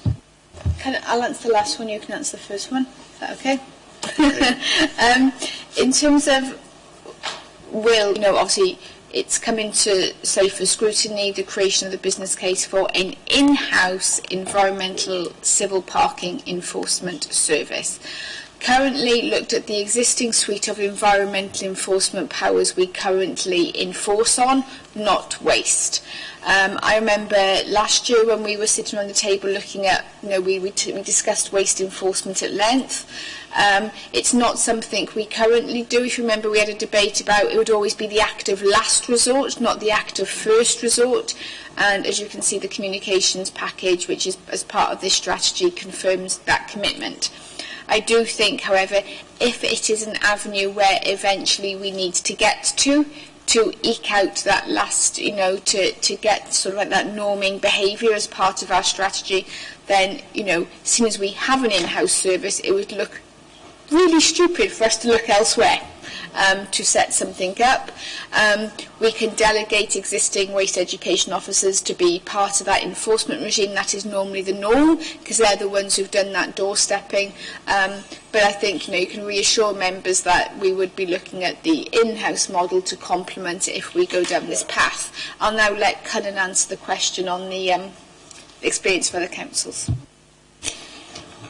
There's been some enforcement with other councils, obviously, right throughout the UK in general terms. So sporadic enforcement, doing various issues, Torvine have done fly tipping. There's obviously stuff that crosses over on some aspects relating in some shape or form to waste. But with regards to issuing fines for people, for example, not recycling, that's something very new in Wales. Yeah. RCT, as a council, has been undertaking a trial to see what the effect of an enforcement policy would be. A number of authorities are looking to copy and replicate what they're doing. It's not something that we're doing at all at the moment. We'll keep a watching brief. What the impact of it is, I don't know. I think the person will have a fine. Does it change their behaviour? I don't know. Does it change other people's behaviour, worrying about the fact that they're going to be fined? I don't know, but I'm certainly aware that Welsh Government believe that it is a tool that does deliver some change in encouraging people to recycle rather than risk being fined for not recycling. From our approach, we've wanted, as Rachel said, we want to focus on that engagement side. We want to get people, if they decide to do something on their own backs, it's far more likely they'll keep on doing it and they'll do it properly. So we've been deliberately trying to focus on that effort rather than the enforcement, but we, obviously, as an authority, we have to keep an eye on what's happening elsewhere. We'll only get involved if there is an issue and we feel we need to do something, and we'll go with lessons learned, not being at the forefront of it and potentially stumble. Thank you, Chair. I'm glad you raised that point about fly tipping again, because it brings me back to where I was about that holistic approach. This committee many years ago had a debate about whether the introduction of the new skinny bins would result in increased fly tipping, and we were told yes it would, but that would plateau out after a period of time. Concern we've got here is with this enforcement being brought in for the household waste, if people think, oh, well, I'm not going to do that anymore because I'll potentially face a fine, then what's the deterrent then for them to just say, well, I'm going to fly tip it instead? And where those other authorities have brought in enforcement, has it led to an increase in fly tipping in those authorities because people then just can't be bothered to bring it to the tip, whereas at the moment they probably feel, well, at least I'm bringing it to the tip. You know, and then the next step then is, well, I'm just not going to bother at all, I'll just dump it in the lane. So that's the concern I've got. If there's a deterrent imposed by a fine through enforcement, then they might be then willing to risk a fine for fly tipping. And the second thing is, with the whole issue of enforcement, with the Kingdom officers, they are actually having to wear body cameras now because the number of appeals, and what would be the appeals process, would the operatives also wear body cameras? So if there's any dispute, so if a person came in and alleges intimidation, for example, by the council operative, there's that whole aspect to the enforcement side as well, in terms of the appeals procedure and what review mechanisms we've got for subsequent review at a higher level of the interaction between the person going, who's getting given the fine, and the person issuing the fine. I think since we haven't got an enforcement policy on this and the practice sorted, we wouldn't be able to answer those details because we're not saying we're going to be doing enforcement on waste yet. What we are leaving the strategy, because it's a 7-year strategy, is to leave it open. That if, I think we can rest assured members that if it was something that was to be introduced, it would be something which would come to committee in terms of then the policy that would need to be adopted and the approach. I think it's really important that members realise there are different types of waste enforcement. So, fly tipping is one which we do, and where we can take action, we do take action. In terms of the curbside behaviour, this is the enforcement this is relating to. And there are, again, different types of enforcement action. There's those who repeatedly put waste out on the wrong day because they can't be bothered to keep it or store it appropriately. And that's sort of like linked to the Section 46 notice, where we can tell through leaflets the resident, this is how you need to present your waste, and your collection day is this, and that's what you need to abide by. If their collection day is a Wednesday and on a Thursday they're continually placing residual waste out and it's there for the following 2 weeks, some councils do take action against that. We don't yet. We'd like to have that conversation, work with them and try and have that. You can also then, and that seems to be the most common one where a lot of people tend to take action, is what's called the set. But what RCT are currently piloting on behalf of all the Welsh councils is whereby they are saying that if you are not recycling and there's recycling in the residual, we will then enforce a fine. That is a new type of enforcement which they are testing on behalf of us. And that's quite, it's a brave one. They have, a whole suite of education officers, and they believe they've got a sound evidence base to go down this path. I don't think we're there yet. I don't think we need to be in that approach yet. I think if we were to go down, it'd be that first one, where we're sort of like continually hitting the barriers and the buffers, and just that lack of where we're trying to help them and they're not engaging in terms of, because it has a street scene and visual impact out there, but we're not there either yet. So I just think it's important that if there was to be waste enforcement, policies would need to be drawn up. They would most definitely need to come through scrutiny for all of those operational questions you asked. Dave, you want to come in? Yeah, just quickly, Chair. When's the drop dead date on that then? When are you going to say, right, enough's enough? When will you look at that? How much time are you going to give everybody to get it right? Well, I think we have to give this strategy a fair crack in terms of the change to the communications and the engagement strategy. You know, we're going to be looking at new vehicles and new containers in 2021. So again, you need to allow that to bed down. I wouldn't like to be given, because if, for example, the workforce, and this does need to be intelligence led. Your officers aren't crying out for enforcement yet. In some councils, that's when it's almost hit the buffer, when the officers just feel that they're hitting their head against a brick wall, that they're not getting any further. We're not there yet with our communities, and I think through the strategy we've identified that we think there is more opportunities out there before we exhaust that. So I don't want to be definitive, because I don't think we know when that would be. I wouldn't want to rule it out for the 7 years either. I mean, with anything with recycling, I mean, the more simple, I've said this before, the more simplistic you make it, the more people will do it. Like when I drew a lovely little sticker for you all, that if you put on a bin, so you know exactly what's going in your bin, a little sticker for your boxes, so you know exactly what's going in your boxes, it makes people more inclined to want to do it, because they know, because they can see what goes in what and how. So I just think perhaps we need to look at things like that again, like we've already visited before, but don't think anything ever came back from that suggestion, did it, Jay? It was kind of made the point that they do leafleting, etc., but I'm not sure on the specific about re-stickering on bins. I did say at the time that when we rolled our skinny bins, all the skinny bins had stickers on them highlighting what you could recycle in what container. But that's all well and good, but people need reminding. I mean, I need to remind my staff on certain things they need to do every single day to maintain them running the company the way I want it. It's the same with anything. You have to keep on reminding people. There's no way of doing our stickers, because it's very simple and people know exactly what they're doing then. I think what we can do with this one, Dave, is we can pick this up under recommendations afresh, rather than have a long debate on it now. Come on then, Stephen. Right. I want to go back to the fundamentals about why we do enforcement, because I've got 3 notes here. One is customer focus, the other is council tax focus, and the other citizens focus. Depending on which of those we go for, I mean, there are all of those, aren't they, as a council? The person out there is a customer, a council taxpayer, and a citizen.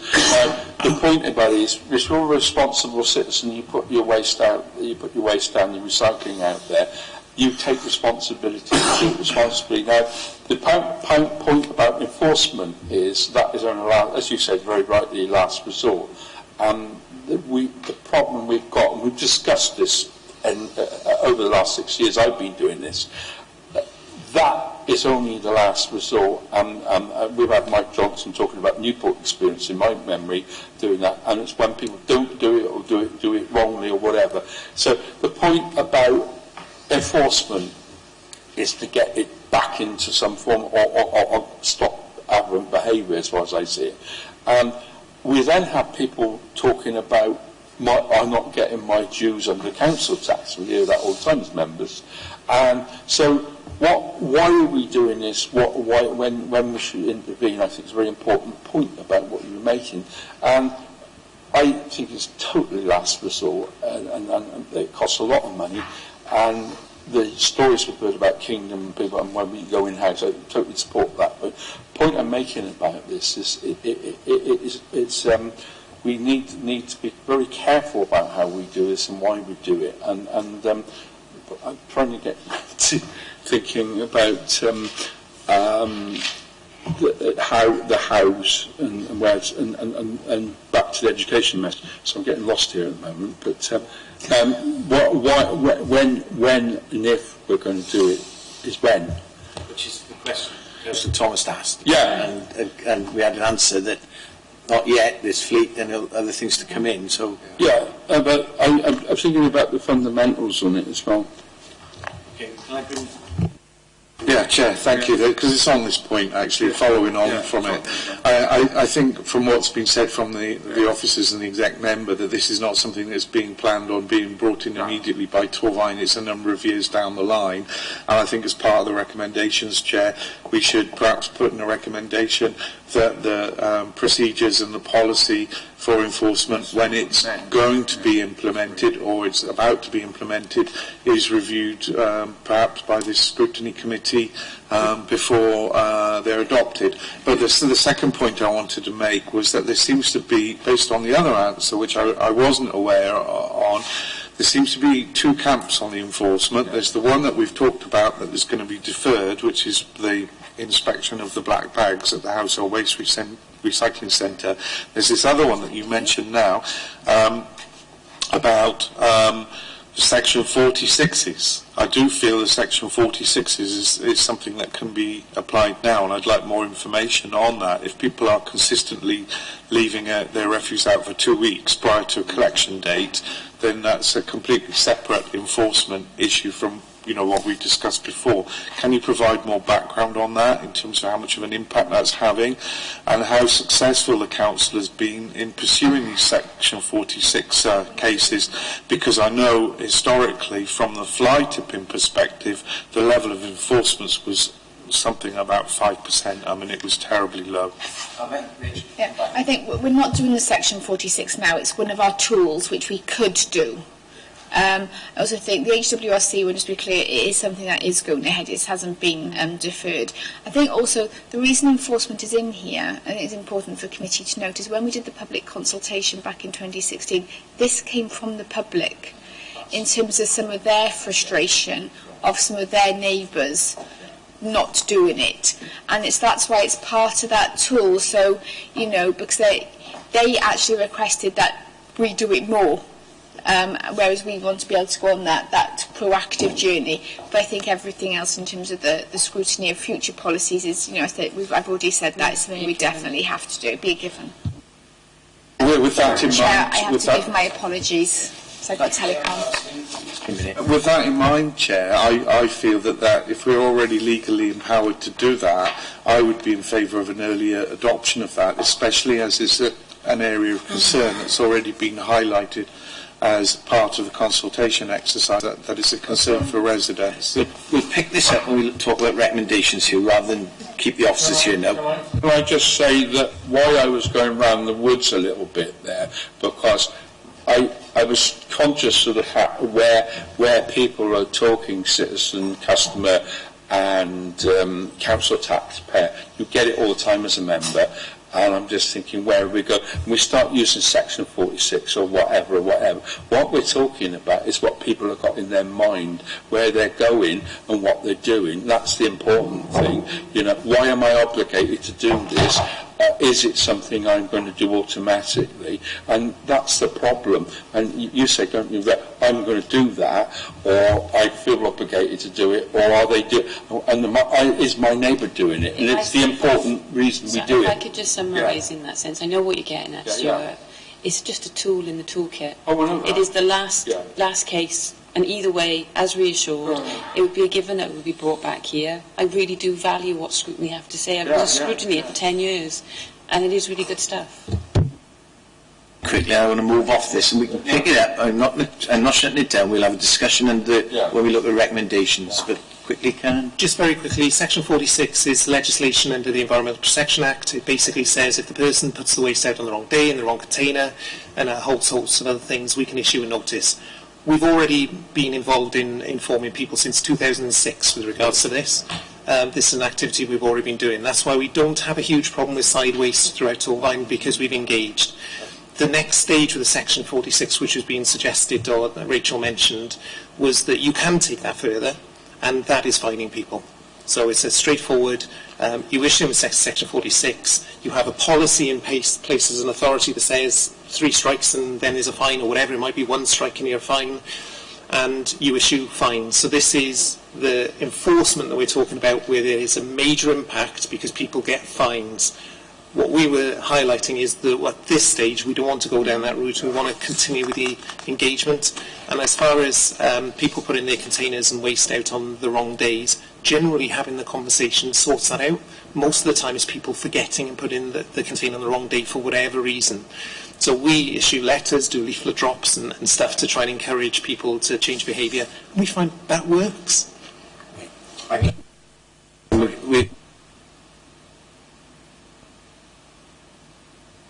I'll deal with the investment question first, which is, over recent years the capital budget has been in place only to provide funding for 20th century schools. The strategy states you will prepare capital grant applications. Are these internal applications or grants from external sources such as Welsh Government? It's both. Yeah. So effectively what we initially do is we'll try and see if we can secure funding from the authority's capital funding that's available. Secondly, then we'll look at prudential borrowing and the options there. And thirdly, and it's not necessarily in that order, and thirdly, it's looking for external grants, for example, from Welsh Government. And we have 3 general questions. Norman, do you want to ask the first general question, please? Right, Chairman. The report states that the draft strategy does not aim to address the operational issues raised in the review carried out by the WAO. How will members be updated on how these issues are being dealt with? With regards to operational day-to-day running of the service, there's various methods that information is provided through exec member, reporting elsewhere. I think I'd need more specifics basically to get back to you. I think it's a really valid point, but it's very broad the way that we measure. So I get standards which are in line with council outcomes. Sorry, I couldn't see you then through Hugh. Sorry, lean back. So if I can come back to you on that one, but it is a good point. If I just make one little comment, the only reason I'll try to explain, the only reason it's not in the strategy is the strategy is looking at the direction, the strategic direction, what we're trying to build in place. The only reason it's in the report to highlight it's not in here is just, without just making a comment, it would be, well, have you forgotten about that? We haven't forgotten. There are requirements for us to report internally with regards to how the cruise and work, so it's reported through the normal operation. This is all about the future strategic direction. I'll ask the next question because I want to try and get through this quick. The strategy covers the period 2018 to 2025. What criteria do you use to set this period, and do you think it goes far enough into the future, given that the Future Generations Act encourages long-term planning? The only issue that we have at the moment is 2025 is all that we have really from the Welsh Government. So the national context of where we need to go is currently being discussed and debated by Welsh Government. There's some work ongoing. There's potentially higher targets, different approaches, different wastes that might need to be targeted, some wastes that we might be able to exclude. So there's lots of ongoing discussions with Welsh Government, modelling and all of that type of thing. So at this moment in time, we haven't been shared with the direction, so it makes it difficult to think of where we need to go when it might be the wrong way to where the Welsh Government wants us to go.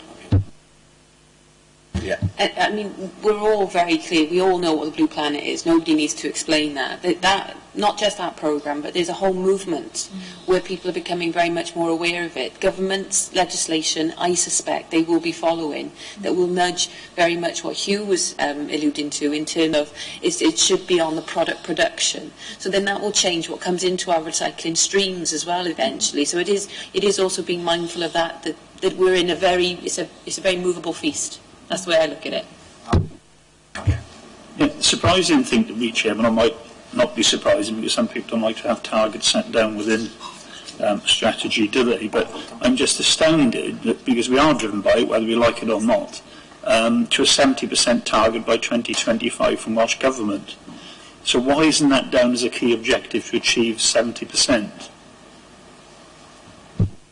The reality is the Welsh Audit Office asked us not to focus the strategy on just achieving the target, and the problem is that just achieving the target or having it in there really focuses mine on the target. We know we have to achieve 70%, so this is more about the strategic direction we need to go. It does make reference that we have to meet the Welsh Government targets, so it's 70% is obviously what is set, and it is identified in the national context of what we have to achieve. But we've deliberately tried to avoid overplaying the target as being the main focus of this. Yeah, but sorry, Chad, I just wanted to come back on that, but it is a key objective.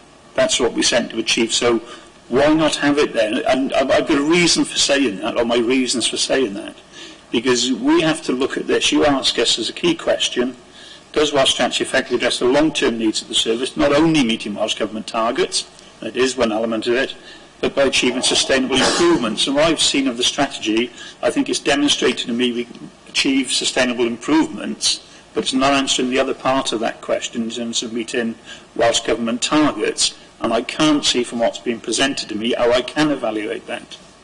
Does that make sense? No, it does. It makes perfect sense, and it's a fair comment.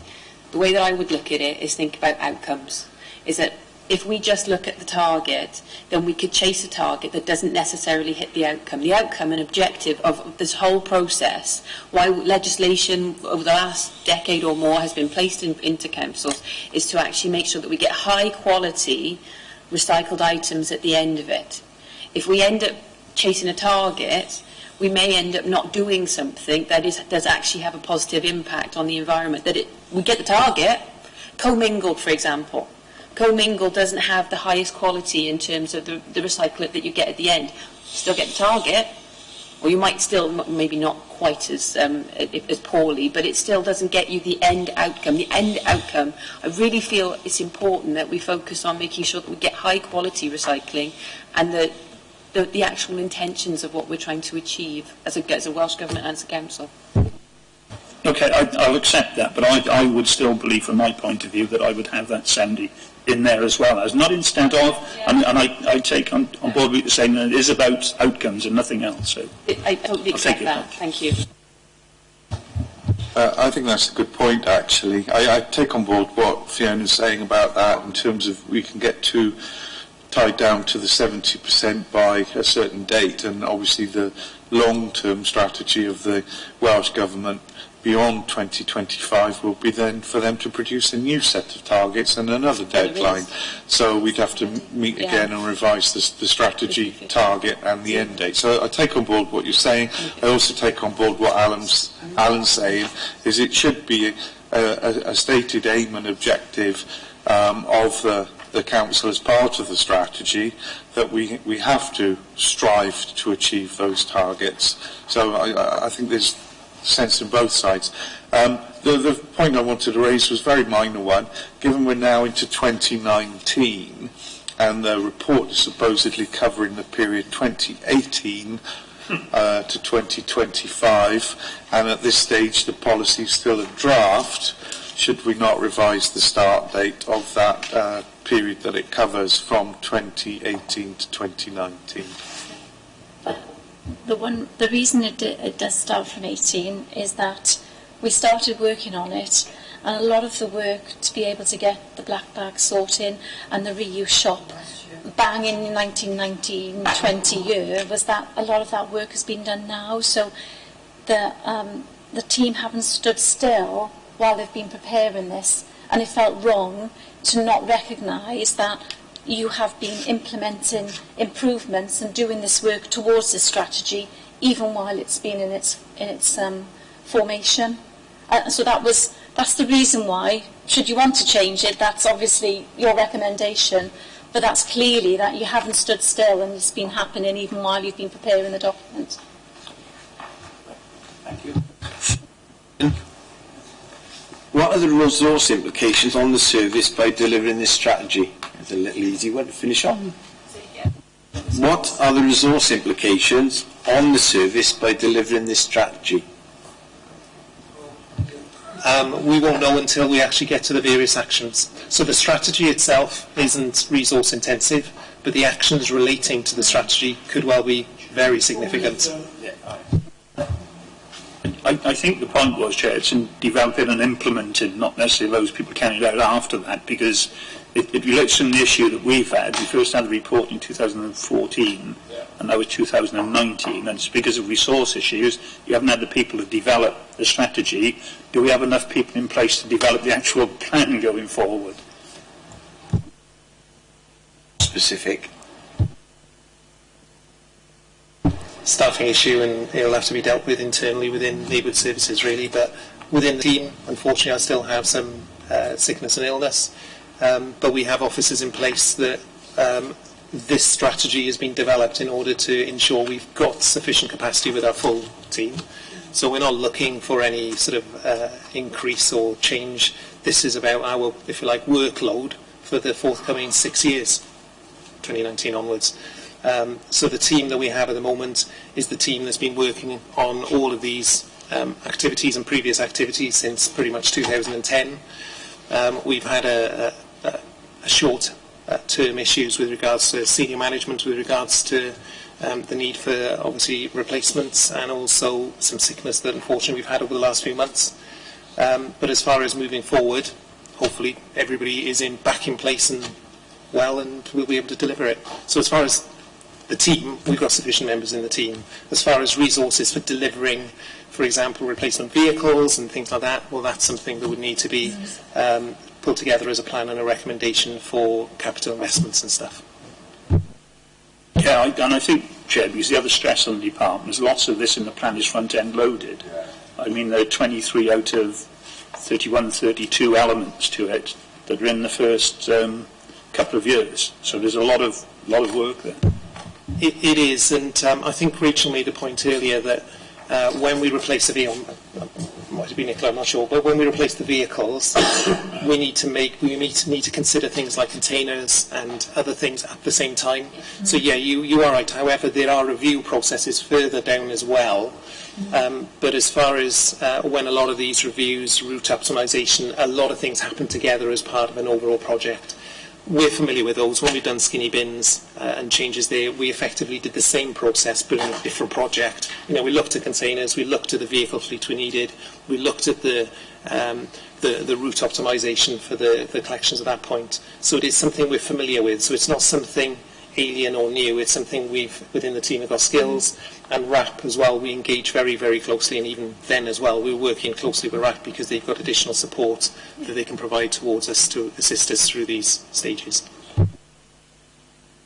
The implications on, say, the next, 6, 10, almost 10 years on new vehicles, for instance, and the way you work, things like, are you going to go over to sustainable vehicles, like electric or something like that, that sort of thing, and that was something we did sort of ask questions about.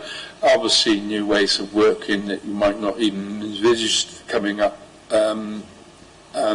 new ways of recycling. You don't even look at the implications in there.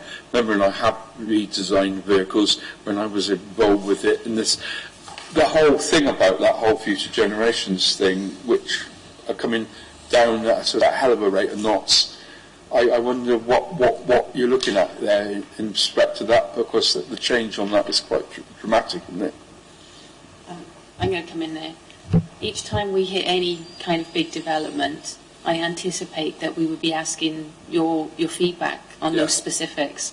So as things change and develop, I mean, you'll be involved in that process. No, but I noticed you stum about that one, Chris. If you want to answer the question on that one, but yeah, we always review it.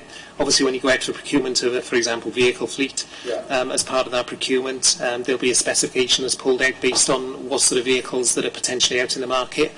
When we went out to do the recycling vehicles that we have now, we had to pull together a specification.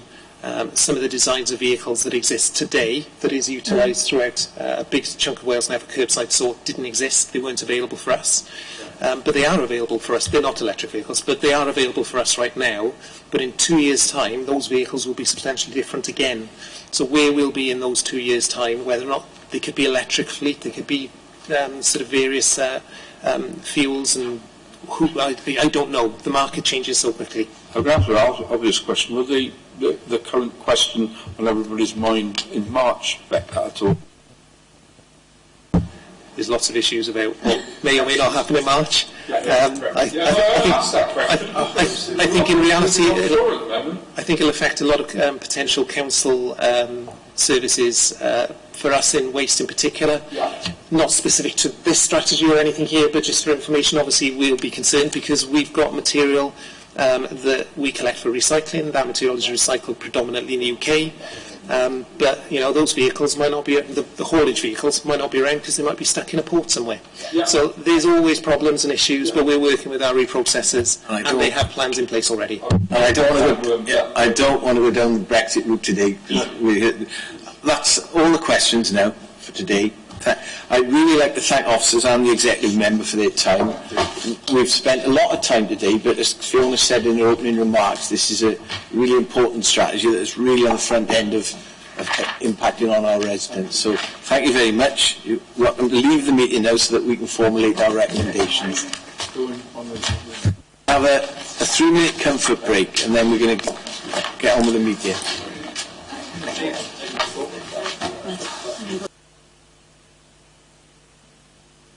Okay, we'll recommence the meeting. My next part of the meeting is just to update the committee with comments that have been received from Facebook. I've had a number of comments from the public, for which I'm very grateful. I'll just read out a selection of them, just for the record. Not a big ask, but definitely need bins for the nappies that have to wait 2 weeks to be collected, very unhygienic. Collect small electricals.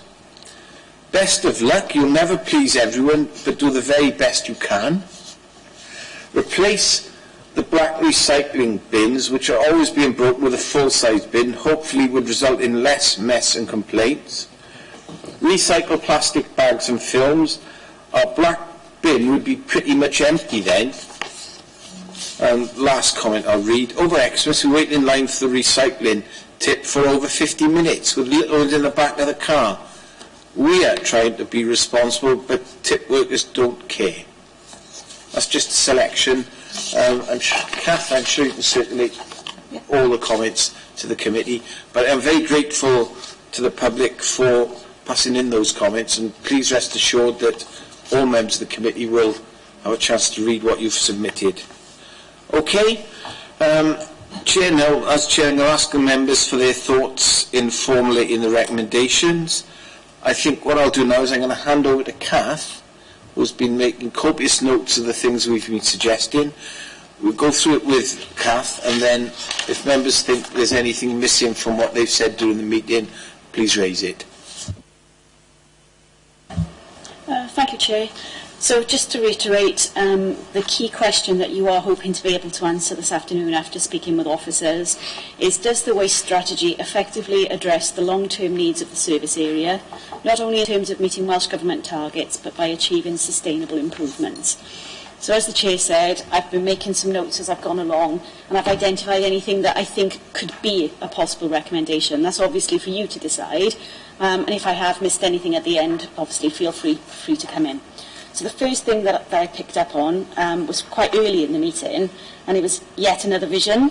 The vision in the waste strategy is different to the vision in corporate plan under the clean and green priority. It was felt that it was too long and focuses more on the council than on the resident. Needs to be simpler, stick to one vision. I don't know whether that's the opinion of all of the committee, and whether the vision that you wish to stick to is the one that's in place for the corporate plan. Is that a recommendation that you want to put forward? Everyone's nodding. Everyone's nodding. The answer to that one is yes. Yes. We'll move on to the next one, Kath, please.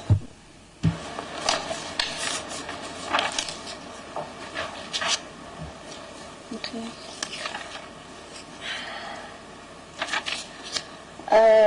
Then there was some comment around trade waste, and it was in relation to supporting farmers to recycle their plastics from hay bales.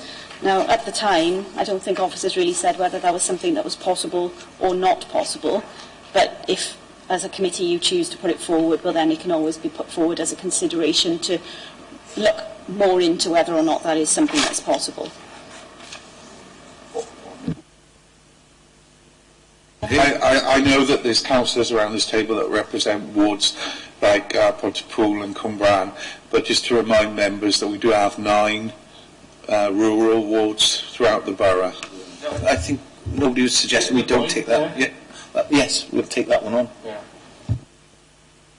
should certainly be looked into, because obviously the bales, there'll be huge packaging around them. Yeah, I think it's, yeah. You can look into it. Yeah, that's Yes. fine, that's fine.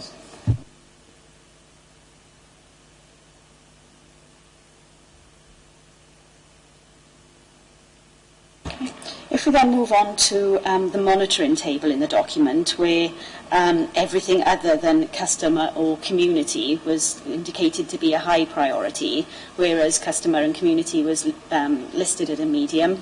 I think at the time Councillor Cross said that they hadn't picked that up and they were already in support of that. But do you as a committee want to recommend that anything to do with the customer should be classed as a high priority? Well, I think the answer to that is yes.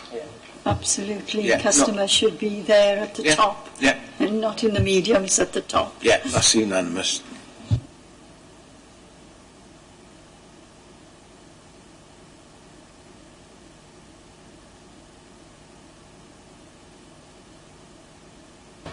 Okay, moving on to the fair enforcement. Even though both Rachel and the executive member were very keen to point out to you that their feeling is that any form of enforcement is as a last resort, and this document is a 7-year document. It's not something that they're looking to do currently, but it's in there in case that needs to take place.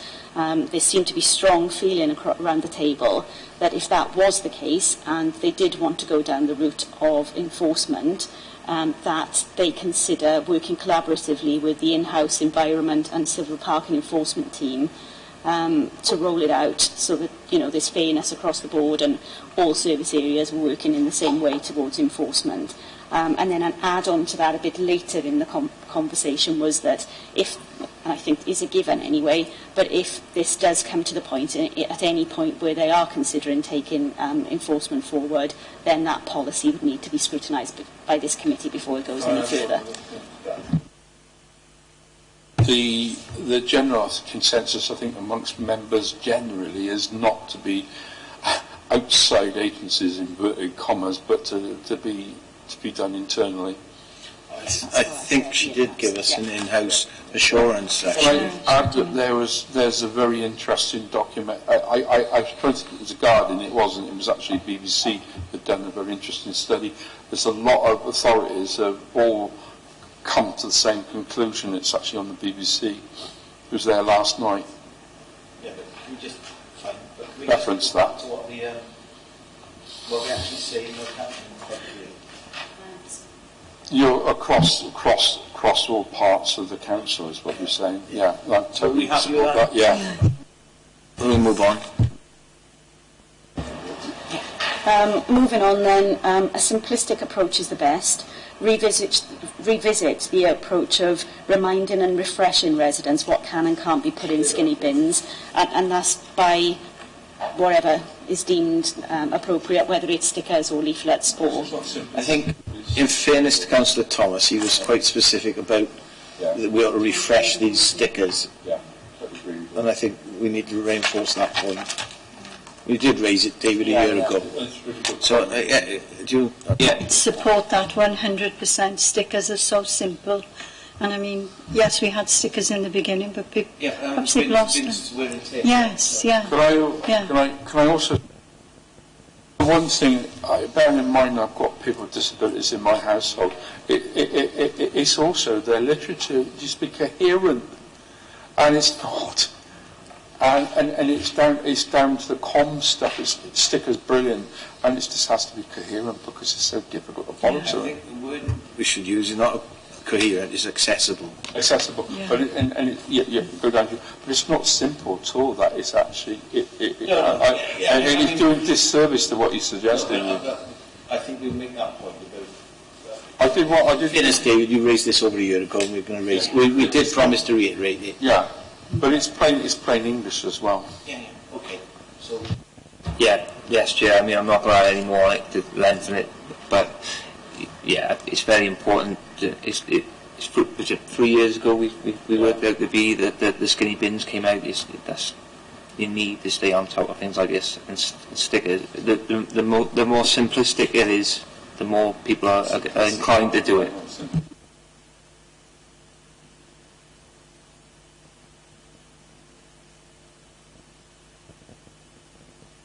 we'll carry on.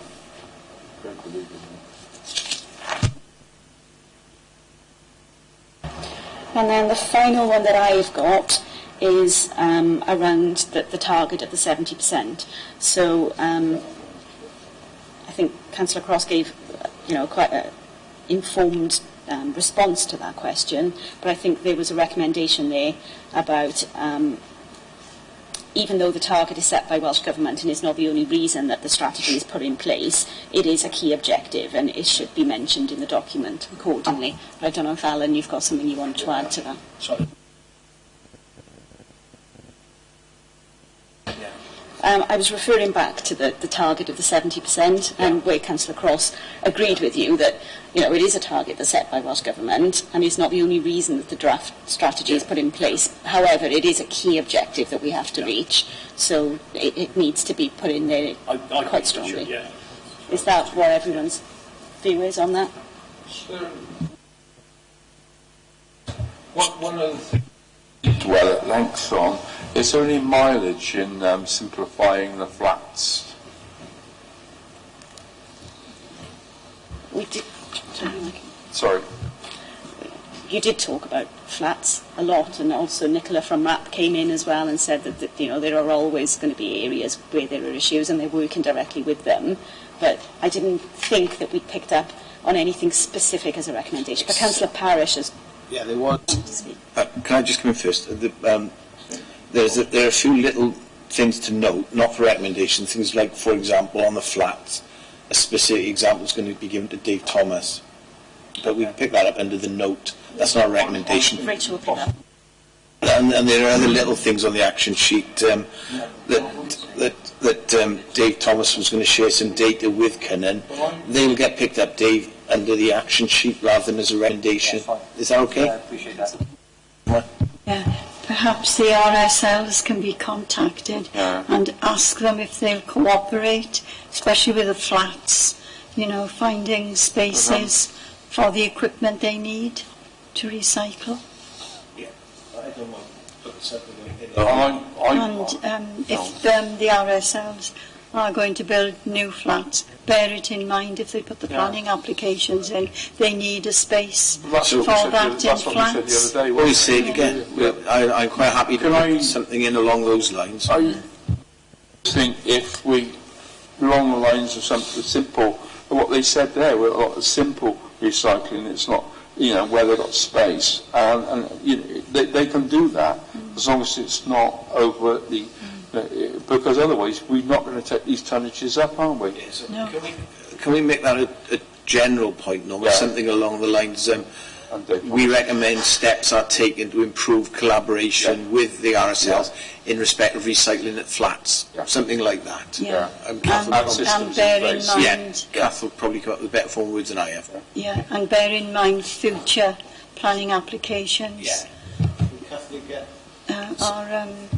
the recycling is incorporated into it, spaces. Where possible. Yeah.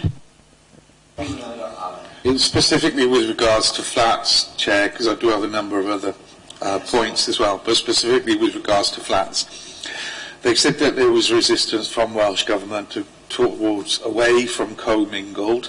However, after further discussion, it may be that commingled is the only appropriate way forwards if we are determined to address the issue of recycling at the flats.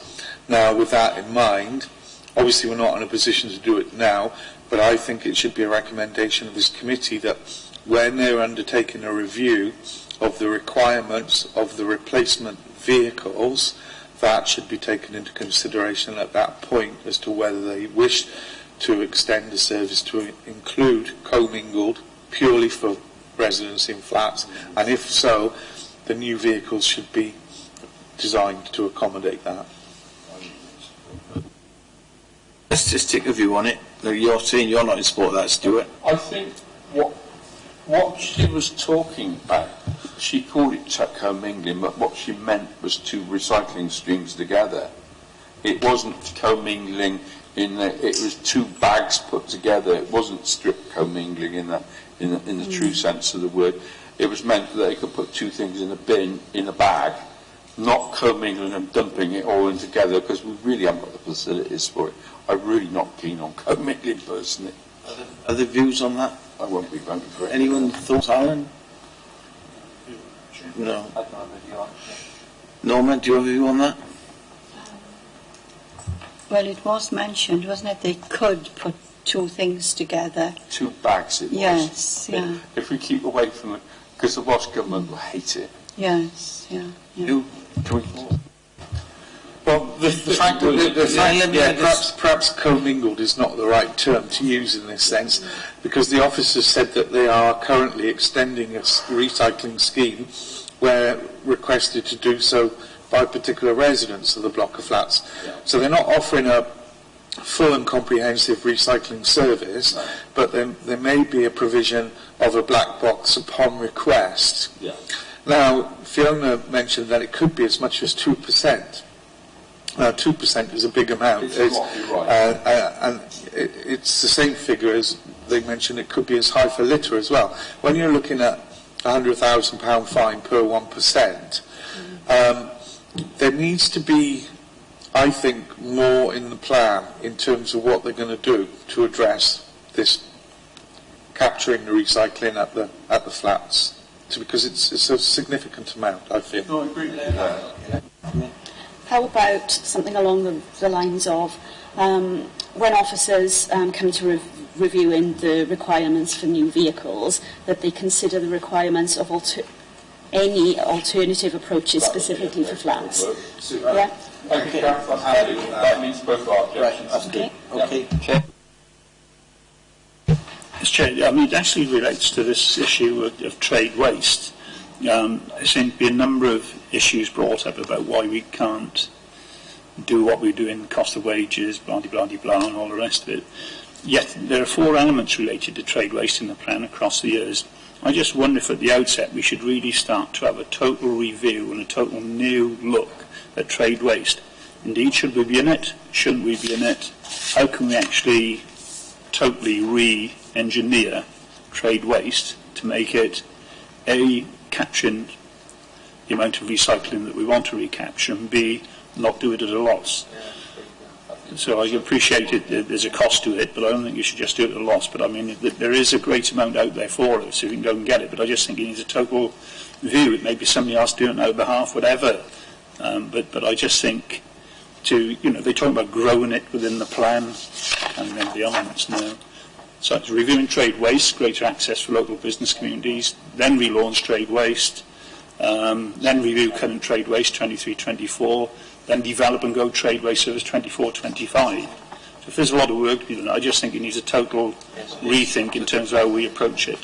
There's a lot of nodding around the committee, so I think we do need to put something in. Uniformity, I think, right. If I may be so bold to suggest, perhaps we make a recommendation that further research work needs to be undertaken, specifically with regards to the area of trade waste, as to whether that's an area that's developed in-house or outsourced to a third party in terms of cost-benefits analysis. Root and branch. It was, Chair, just a straightforward root and branch look at what we're going to do in terms of trade will waste. pick up the research a complete new thing, new line of thinking on it. They might come up the answer, no, we can't. I think if we ask for a root and branch, it'll pick up the research point here. I think so. So, Kath, we're going to go down that line? Yeah, I totally agree. All the committee are nodding. Okay? Hugh? I did have a number of others, Chair, but not on that topic, on different topics. Kath, have you got anything else? No. So we just... Right, so we're going to... I'll start with Hugh as he started, and then... Thank you, Chair. The first is I'm still not happy that what we've been asked to do, it says at the top, introduction and scrutiny activity on page 29. I'm coming back to this again, whereas the stated thing about is production of a waste strategy. What we have in front of us is not a holistic waste strategy. It doesn't touch upon other aspects because of this internal compartmentalisation. Fly tipping is not us, it's a different department. That street scene is a different department. It's not a holistic approach to call this a waste strategy. What we've actually got in front of us is a draft household waste collection service strategy. It doesn't touch upon fly tipping, doesn't touch upon litter, and I do feel that litter is a significant area that should be addressed, and I was going to put that forward as a recommendation. When they said it was up to 2% of the waste that is in this borough comes from littering. They couldn't specify the exact amount, but 1% to 2% they said. So that's a £100,000 to £200,000 fine, potentially. I feel, as part of the engagement and educational process, particularly centred around schools, but that's just one area that could be developed, is to further work with collaborative partners like Keep Wales Tidy and try and drive the message home that we want a zero tolerance policy on litter being thrown out of cars along the dual carriageway, and we've got to try and... You don't see it overseas. When you go to Europe, they don't have all this litter down the side of the roads like we do here. For some reason, the mindset in this country is that it's acceptable to throw it out of the window of the car, when it's not. Also, picking up on a point that Councillor Ashley made, I think that we do a lot with garden waste at the moment. I think there is a source for revenue there for this council by us selling bags of compost at the new, to coin Fiona's phrase, tip shop, or whatever we're going to call it going forwards. I think that's an opportunity for us to generate additional revenues. Can we deal with this holistic one first? Oh, I thought you wanted me to outline them all first, Chair, and then... Try and knock them off. Oh, okay.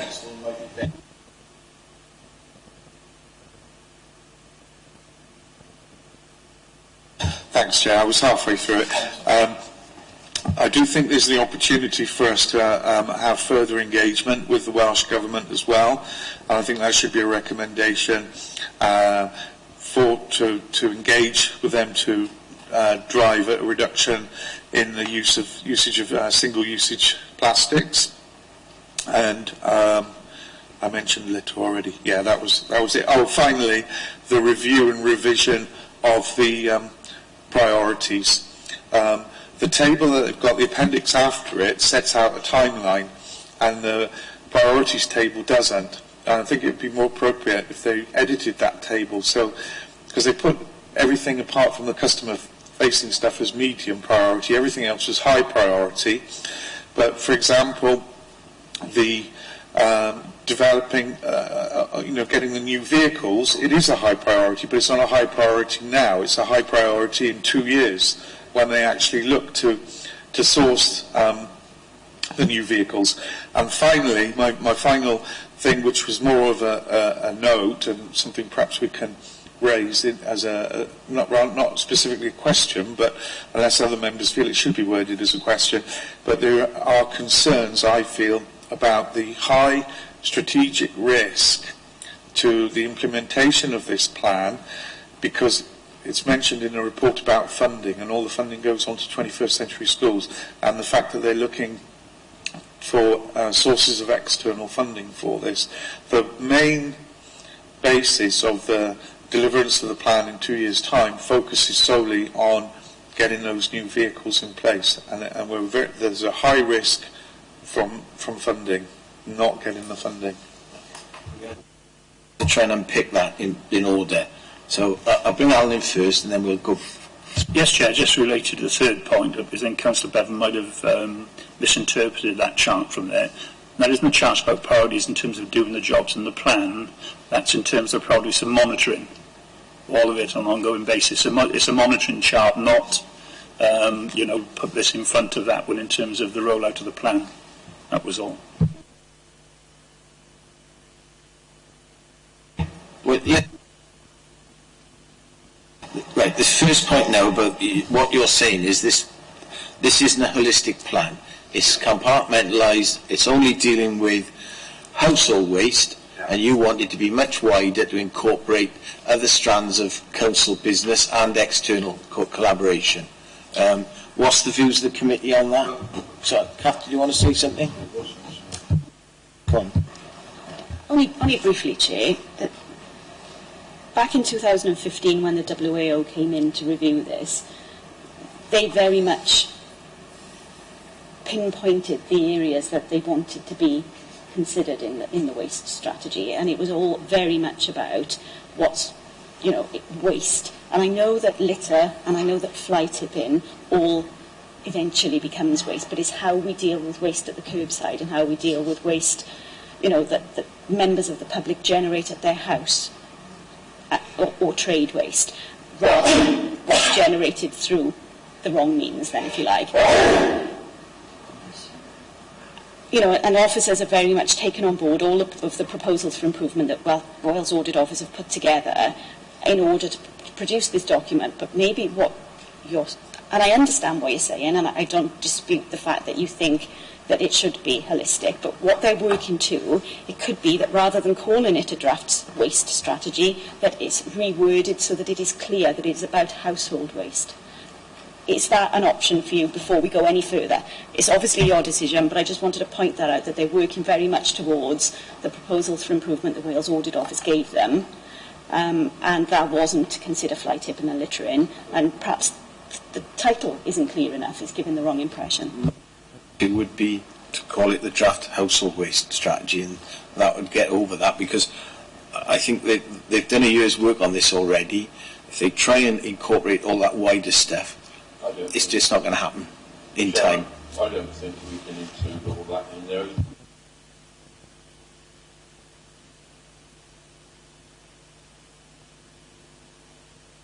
Aaron? I think, Chair, I understand what Councillor Bevan is saying, but I think there are two different approaches to these different ends to get to the total outcome for all of it. So I think that needs a different strategy to attack it, because this one is a personal household thing, is it? Whereas loads of the others are from somebody else's household or somebody from outside the borough. The committee, as we stay, we can make the title a little bit clearer, but we're not going to widen it. Okay. The Chair, the thing is, this was requested back in 2014 by WAO, so we haven't exactly been ahead of the curve in getting this report put together. I know the reasons for the delays have been explained. Well, you could say what was highlighted in 2014, is that still relevant today? Should we have a further discussion with WAO to make sure that we are fully capturing what they wanted us to fully capture? That's one point. The second point is because we've adopted it as part of our plan, and one of our main core principles that's been stated as a cleaner and greener Torfaen. This is what's the rationale behind driving this production of one strategic document. And also, the report itself actually says it has historically been contained within a number of documents and reports focused on specific matters. So, to try and get away from that, because going forwards, we're still going to end up with exactly the same thing, that going forwards, we're going to have a number of documents and reports, rather than having it contained within one document. But if that is not acceptable to members of the committee, then yes, I'm happy to go with the name change and make it represent what it actually represents.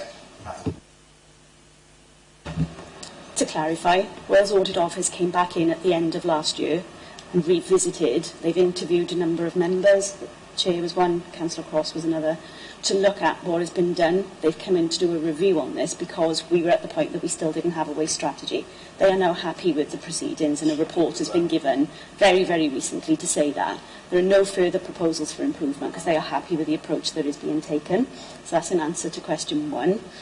In answer to question two, which I've now forgotten what you were saying, what was the last thing? I think it's the different documents.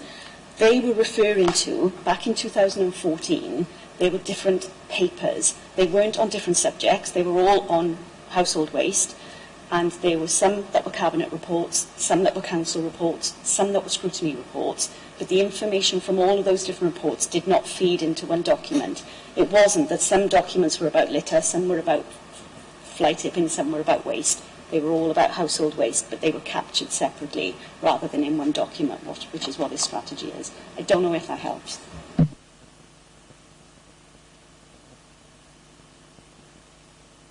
sorry, view of the committees, we just changed the title. Can we just revisit your second point now, Hugh, please?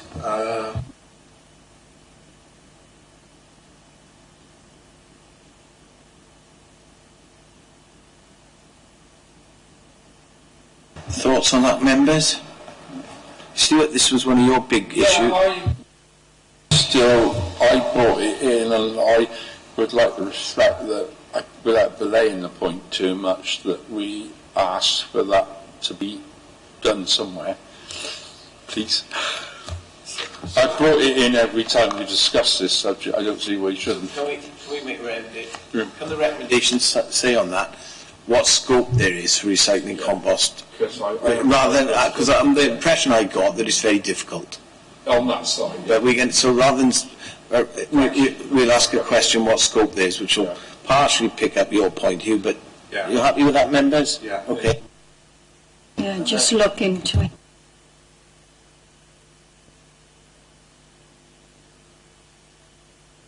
Are you happy with what Alan said in relation to your third point about the difference in those charts? Yes, I can understand his explanation. I did think it begged the further question, though, in terms of whether there should be a table given on the deliverables in terms of priorities, because this is what the answer was given was this is in terms of ongoing monitoring. I wondered whether there should have been a high, medium, low priority allocated to what they're actually intending to bring in terms of public consultation, engagement, investigating new trucks, utilising new trucks, review of things. Because there is a table on that with a time frame, right? And I note that it's got the time frames, but there's also a separate table for high, medium, low priority, which they were all given highs apart from the customer-facing ones, which, as Alan rightly pointed out, they were all medium. Should we not have high, medium, low priorities in terms of the deliverables? Chair, surely the thing about that is the plan itself actually demonstrates what's higher and lower priority. There's a batting order first, one terms what you can do, i.e. before you can do one thing you may need new lorries, new vehicles, new ways of practicing, but there were a rollout order on there that suggests their priorities, I would say.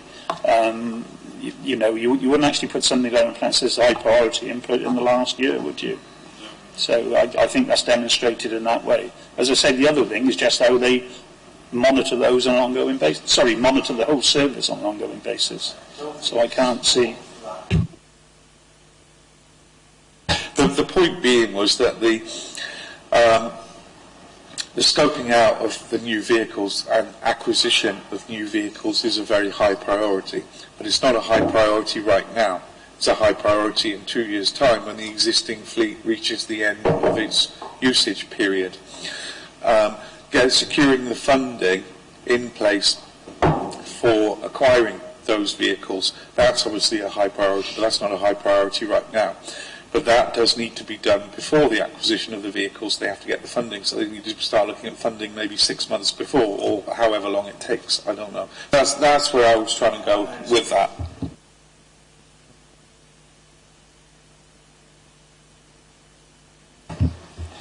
Did we cover the engagement with Welsh Government regarding this reduction in single-use plastics? No, we haven't done that yet. So what is the specific proposal? What is the specific proposal you're making there? That the exec members consider sending a letter to Welsh Government saying Torfaen supports the reduction of single-use plastics. Something along those lines. Is that going to achieve you? Is that something we can put? We have recommendations. And we have. What's the other thing we put on the back of these reports? Comments. Can we put that in as a comment, Hugh? If members feel that's appropriate. Would that be a way under comments? Well, it is a separate issue, isn't it, Chair? But I'm sure Welsh Government already know that most people would oppose that, never mind about that. But if you think it adds grist to anybody's mill as a comment, then I think, rather than recommendation. If you're happy. I think so, because the officers themselves said that we would never get to 0% recycling. We're there on that one. You're going to put a comment in. So sorry then, Chair, was about the litter. I felt there should be more on the litter. Approach you, so I feel that we're not really supporting that. That was my impression listening to the committee. We picked that up when we dealt with the first point. Oh, I'm surprised at that because it's 2% of the waste. Up to 2% of the waste and potential fine of £200,000 if it's 1%. So, hang on, let me ask the committee again. Do you want something specific in around litter? Can I just look at the? I'm just trying to take the majority view of the committee here. They're not nodding here. Okay, it's a shame because in my view, part of this process is engagement with schools. This is the ideal opportunity to go out to the schools at the same time as we're engaging with them about what goes in the recycling bins. We could also engage with them about litter. It's an ideal opportunity to do it at the same time. Chair, I do need to come in on that as well. They do engage with the schools over it as part of the same process, and it's in the paper. I don't think you're getting support for that, Hugh. Right, okay. So I'm just reiterating. I'm just looking around and seeing what the view is. Okay. Any other comments in terms of recommendations? The one regarding grants. If a grant should come available, the officers will go for it. But you don't think that's a recommendation? I mean, if there are grants available, they should jump at it. Well, no, can we put that in as a comment that encourage officers? If a grant should Yeah, I mean, I think they do available. anyways. They do anyway, really. Yeah, I know they do. I mean, they wouldn't let an opportunity like that go. But I asked the question about grants, which was near the end of the series of questions, and they did give a comprehensive answer about that. So I thought it was dealt with actually. But any other thoughts on that one? I think that's been okay. I think that's it. Do you want Kath to quickly summarise what we've agreed so that we're clear? Are we okay? You're all right? Right, we don't need to go through that. Okay.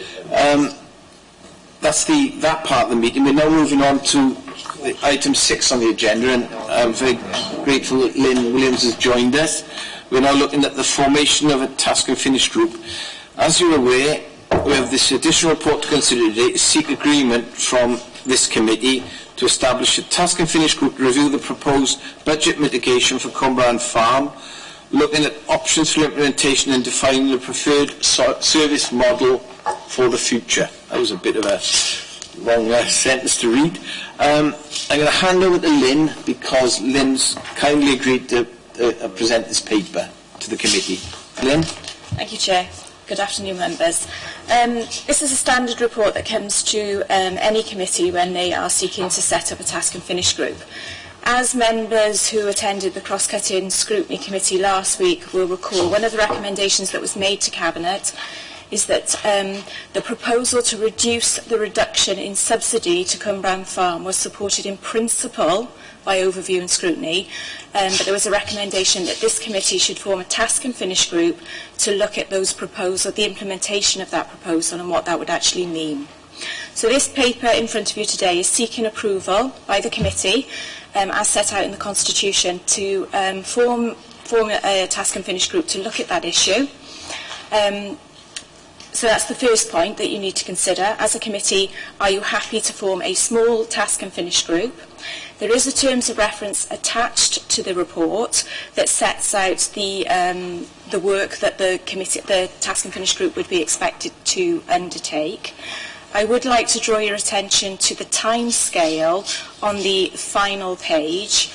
It is recommended by officers that the task and finish group should undertake their work with a view to make recommendations before AGM of the Council. So the AGM of the Council is currently in the diary for the 14th of May. The Cabinet prior to that is the 9th of April. So it is looking to be a very agile, fast-paced task and finish group so that the recommendations can be put forward to Cabinet really at the beginning of April.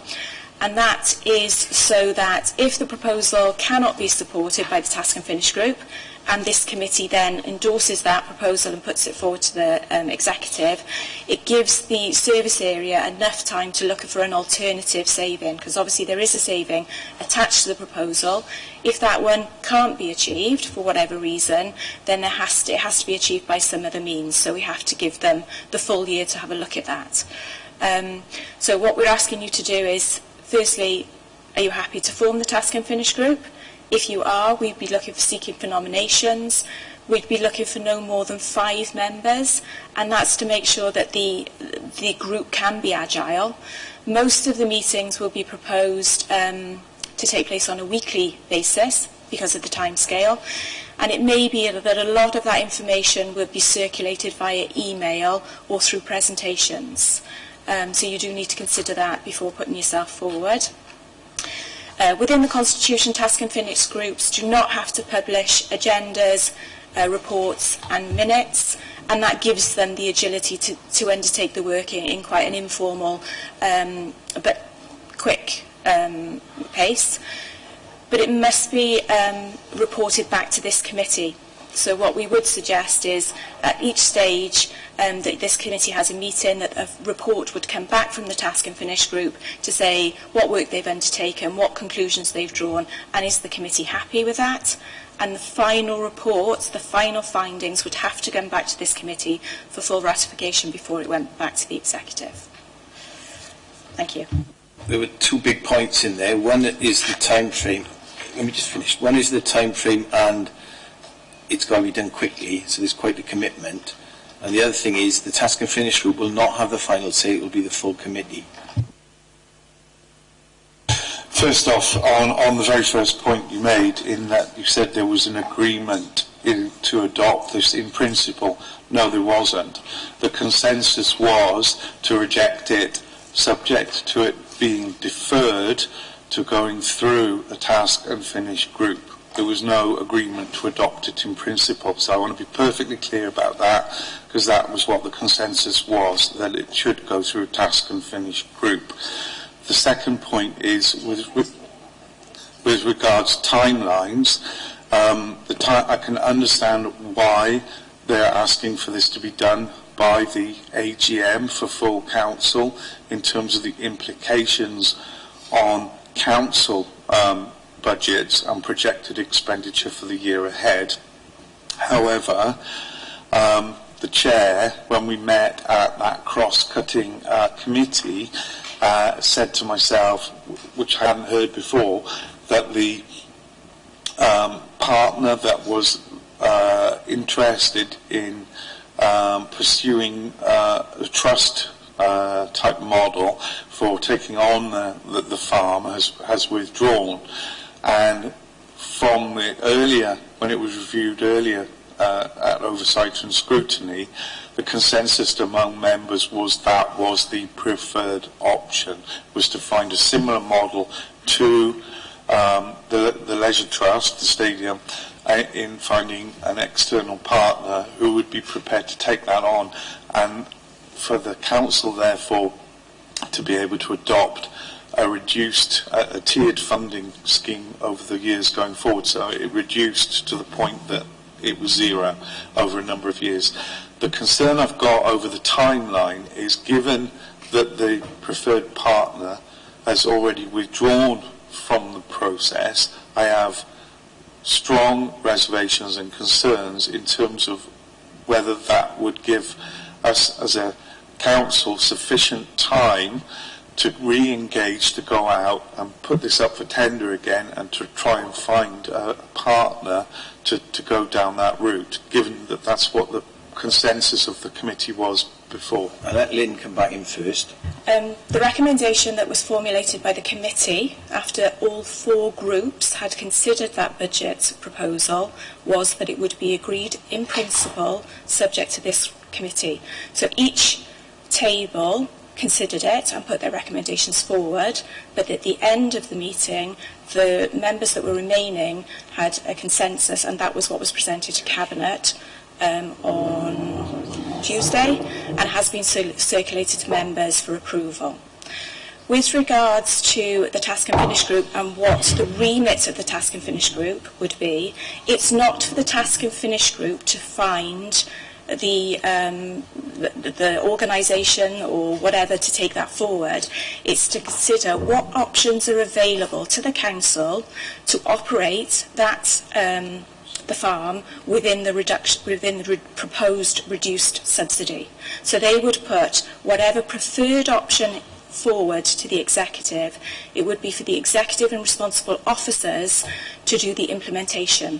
The Task and Finish in this Overview and Scrutiny Committee would not be involved in the implementation of that. It would be recommended options, or a preferred option, going back to the executive.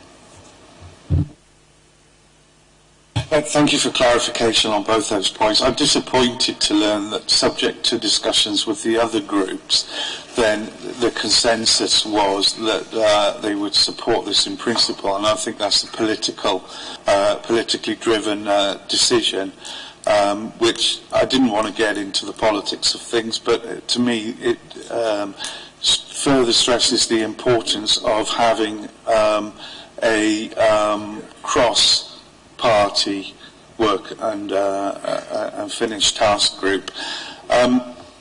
I'm not quite sure, sorry Chair, I'll be quick, just one more point on the second point you made. I'm not quite sure what you would be asking us to consider, because the committee has already met before and the preferred consensus of the Oversight and Scrutiny Committee was quite clear in terms of finding a partner to go down the charitable trust route. And if you're not asking us to, excuse me Stuart, let me finish please without interrupting, I don't interrupt you, then that was quite clear. So what is it exactly you'd be asking us to look at with the Task and Finish group, if not something that had already been decided by a previous committee, and it's not appointing a particular party? Just come in first. Wait, let me come in first. Hugh, I refute what you say about this was politically driven. At the cross-party scrutiny group, I sat at a table with your leader and and a prominent member of the independent group, and they supported. The table I was sat on supported this Task and Finish group approach, as did two of the other tables, and one table didn't come up with a recommendation. But at the end of the meeting, and I know you weren't able to stay to the end because you had parking issues up in Tesco, but at the end of the meeting there was a consensus that this was the way forward. And what's set out in this paper is what the scope of the work of this committee is. Now, I agree with you that if possible we should have a cross-party approach to this. This is a very important topic.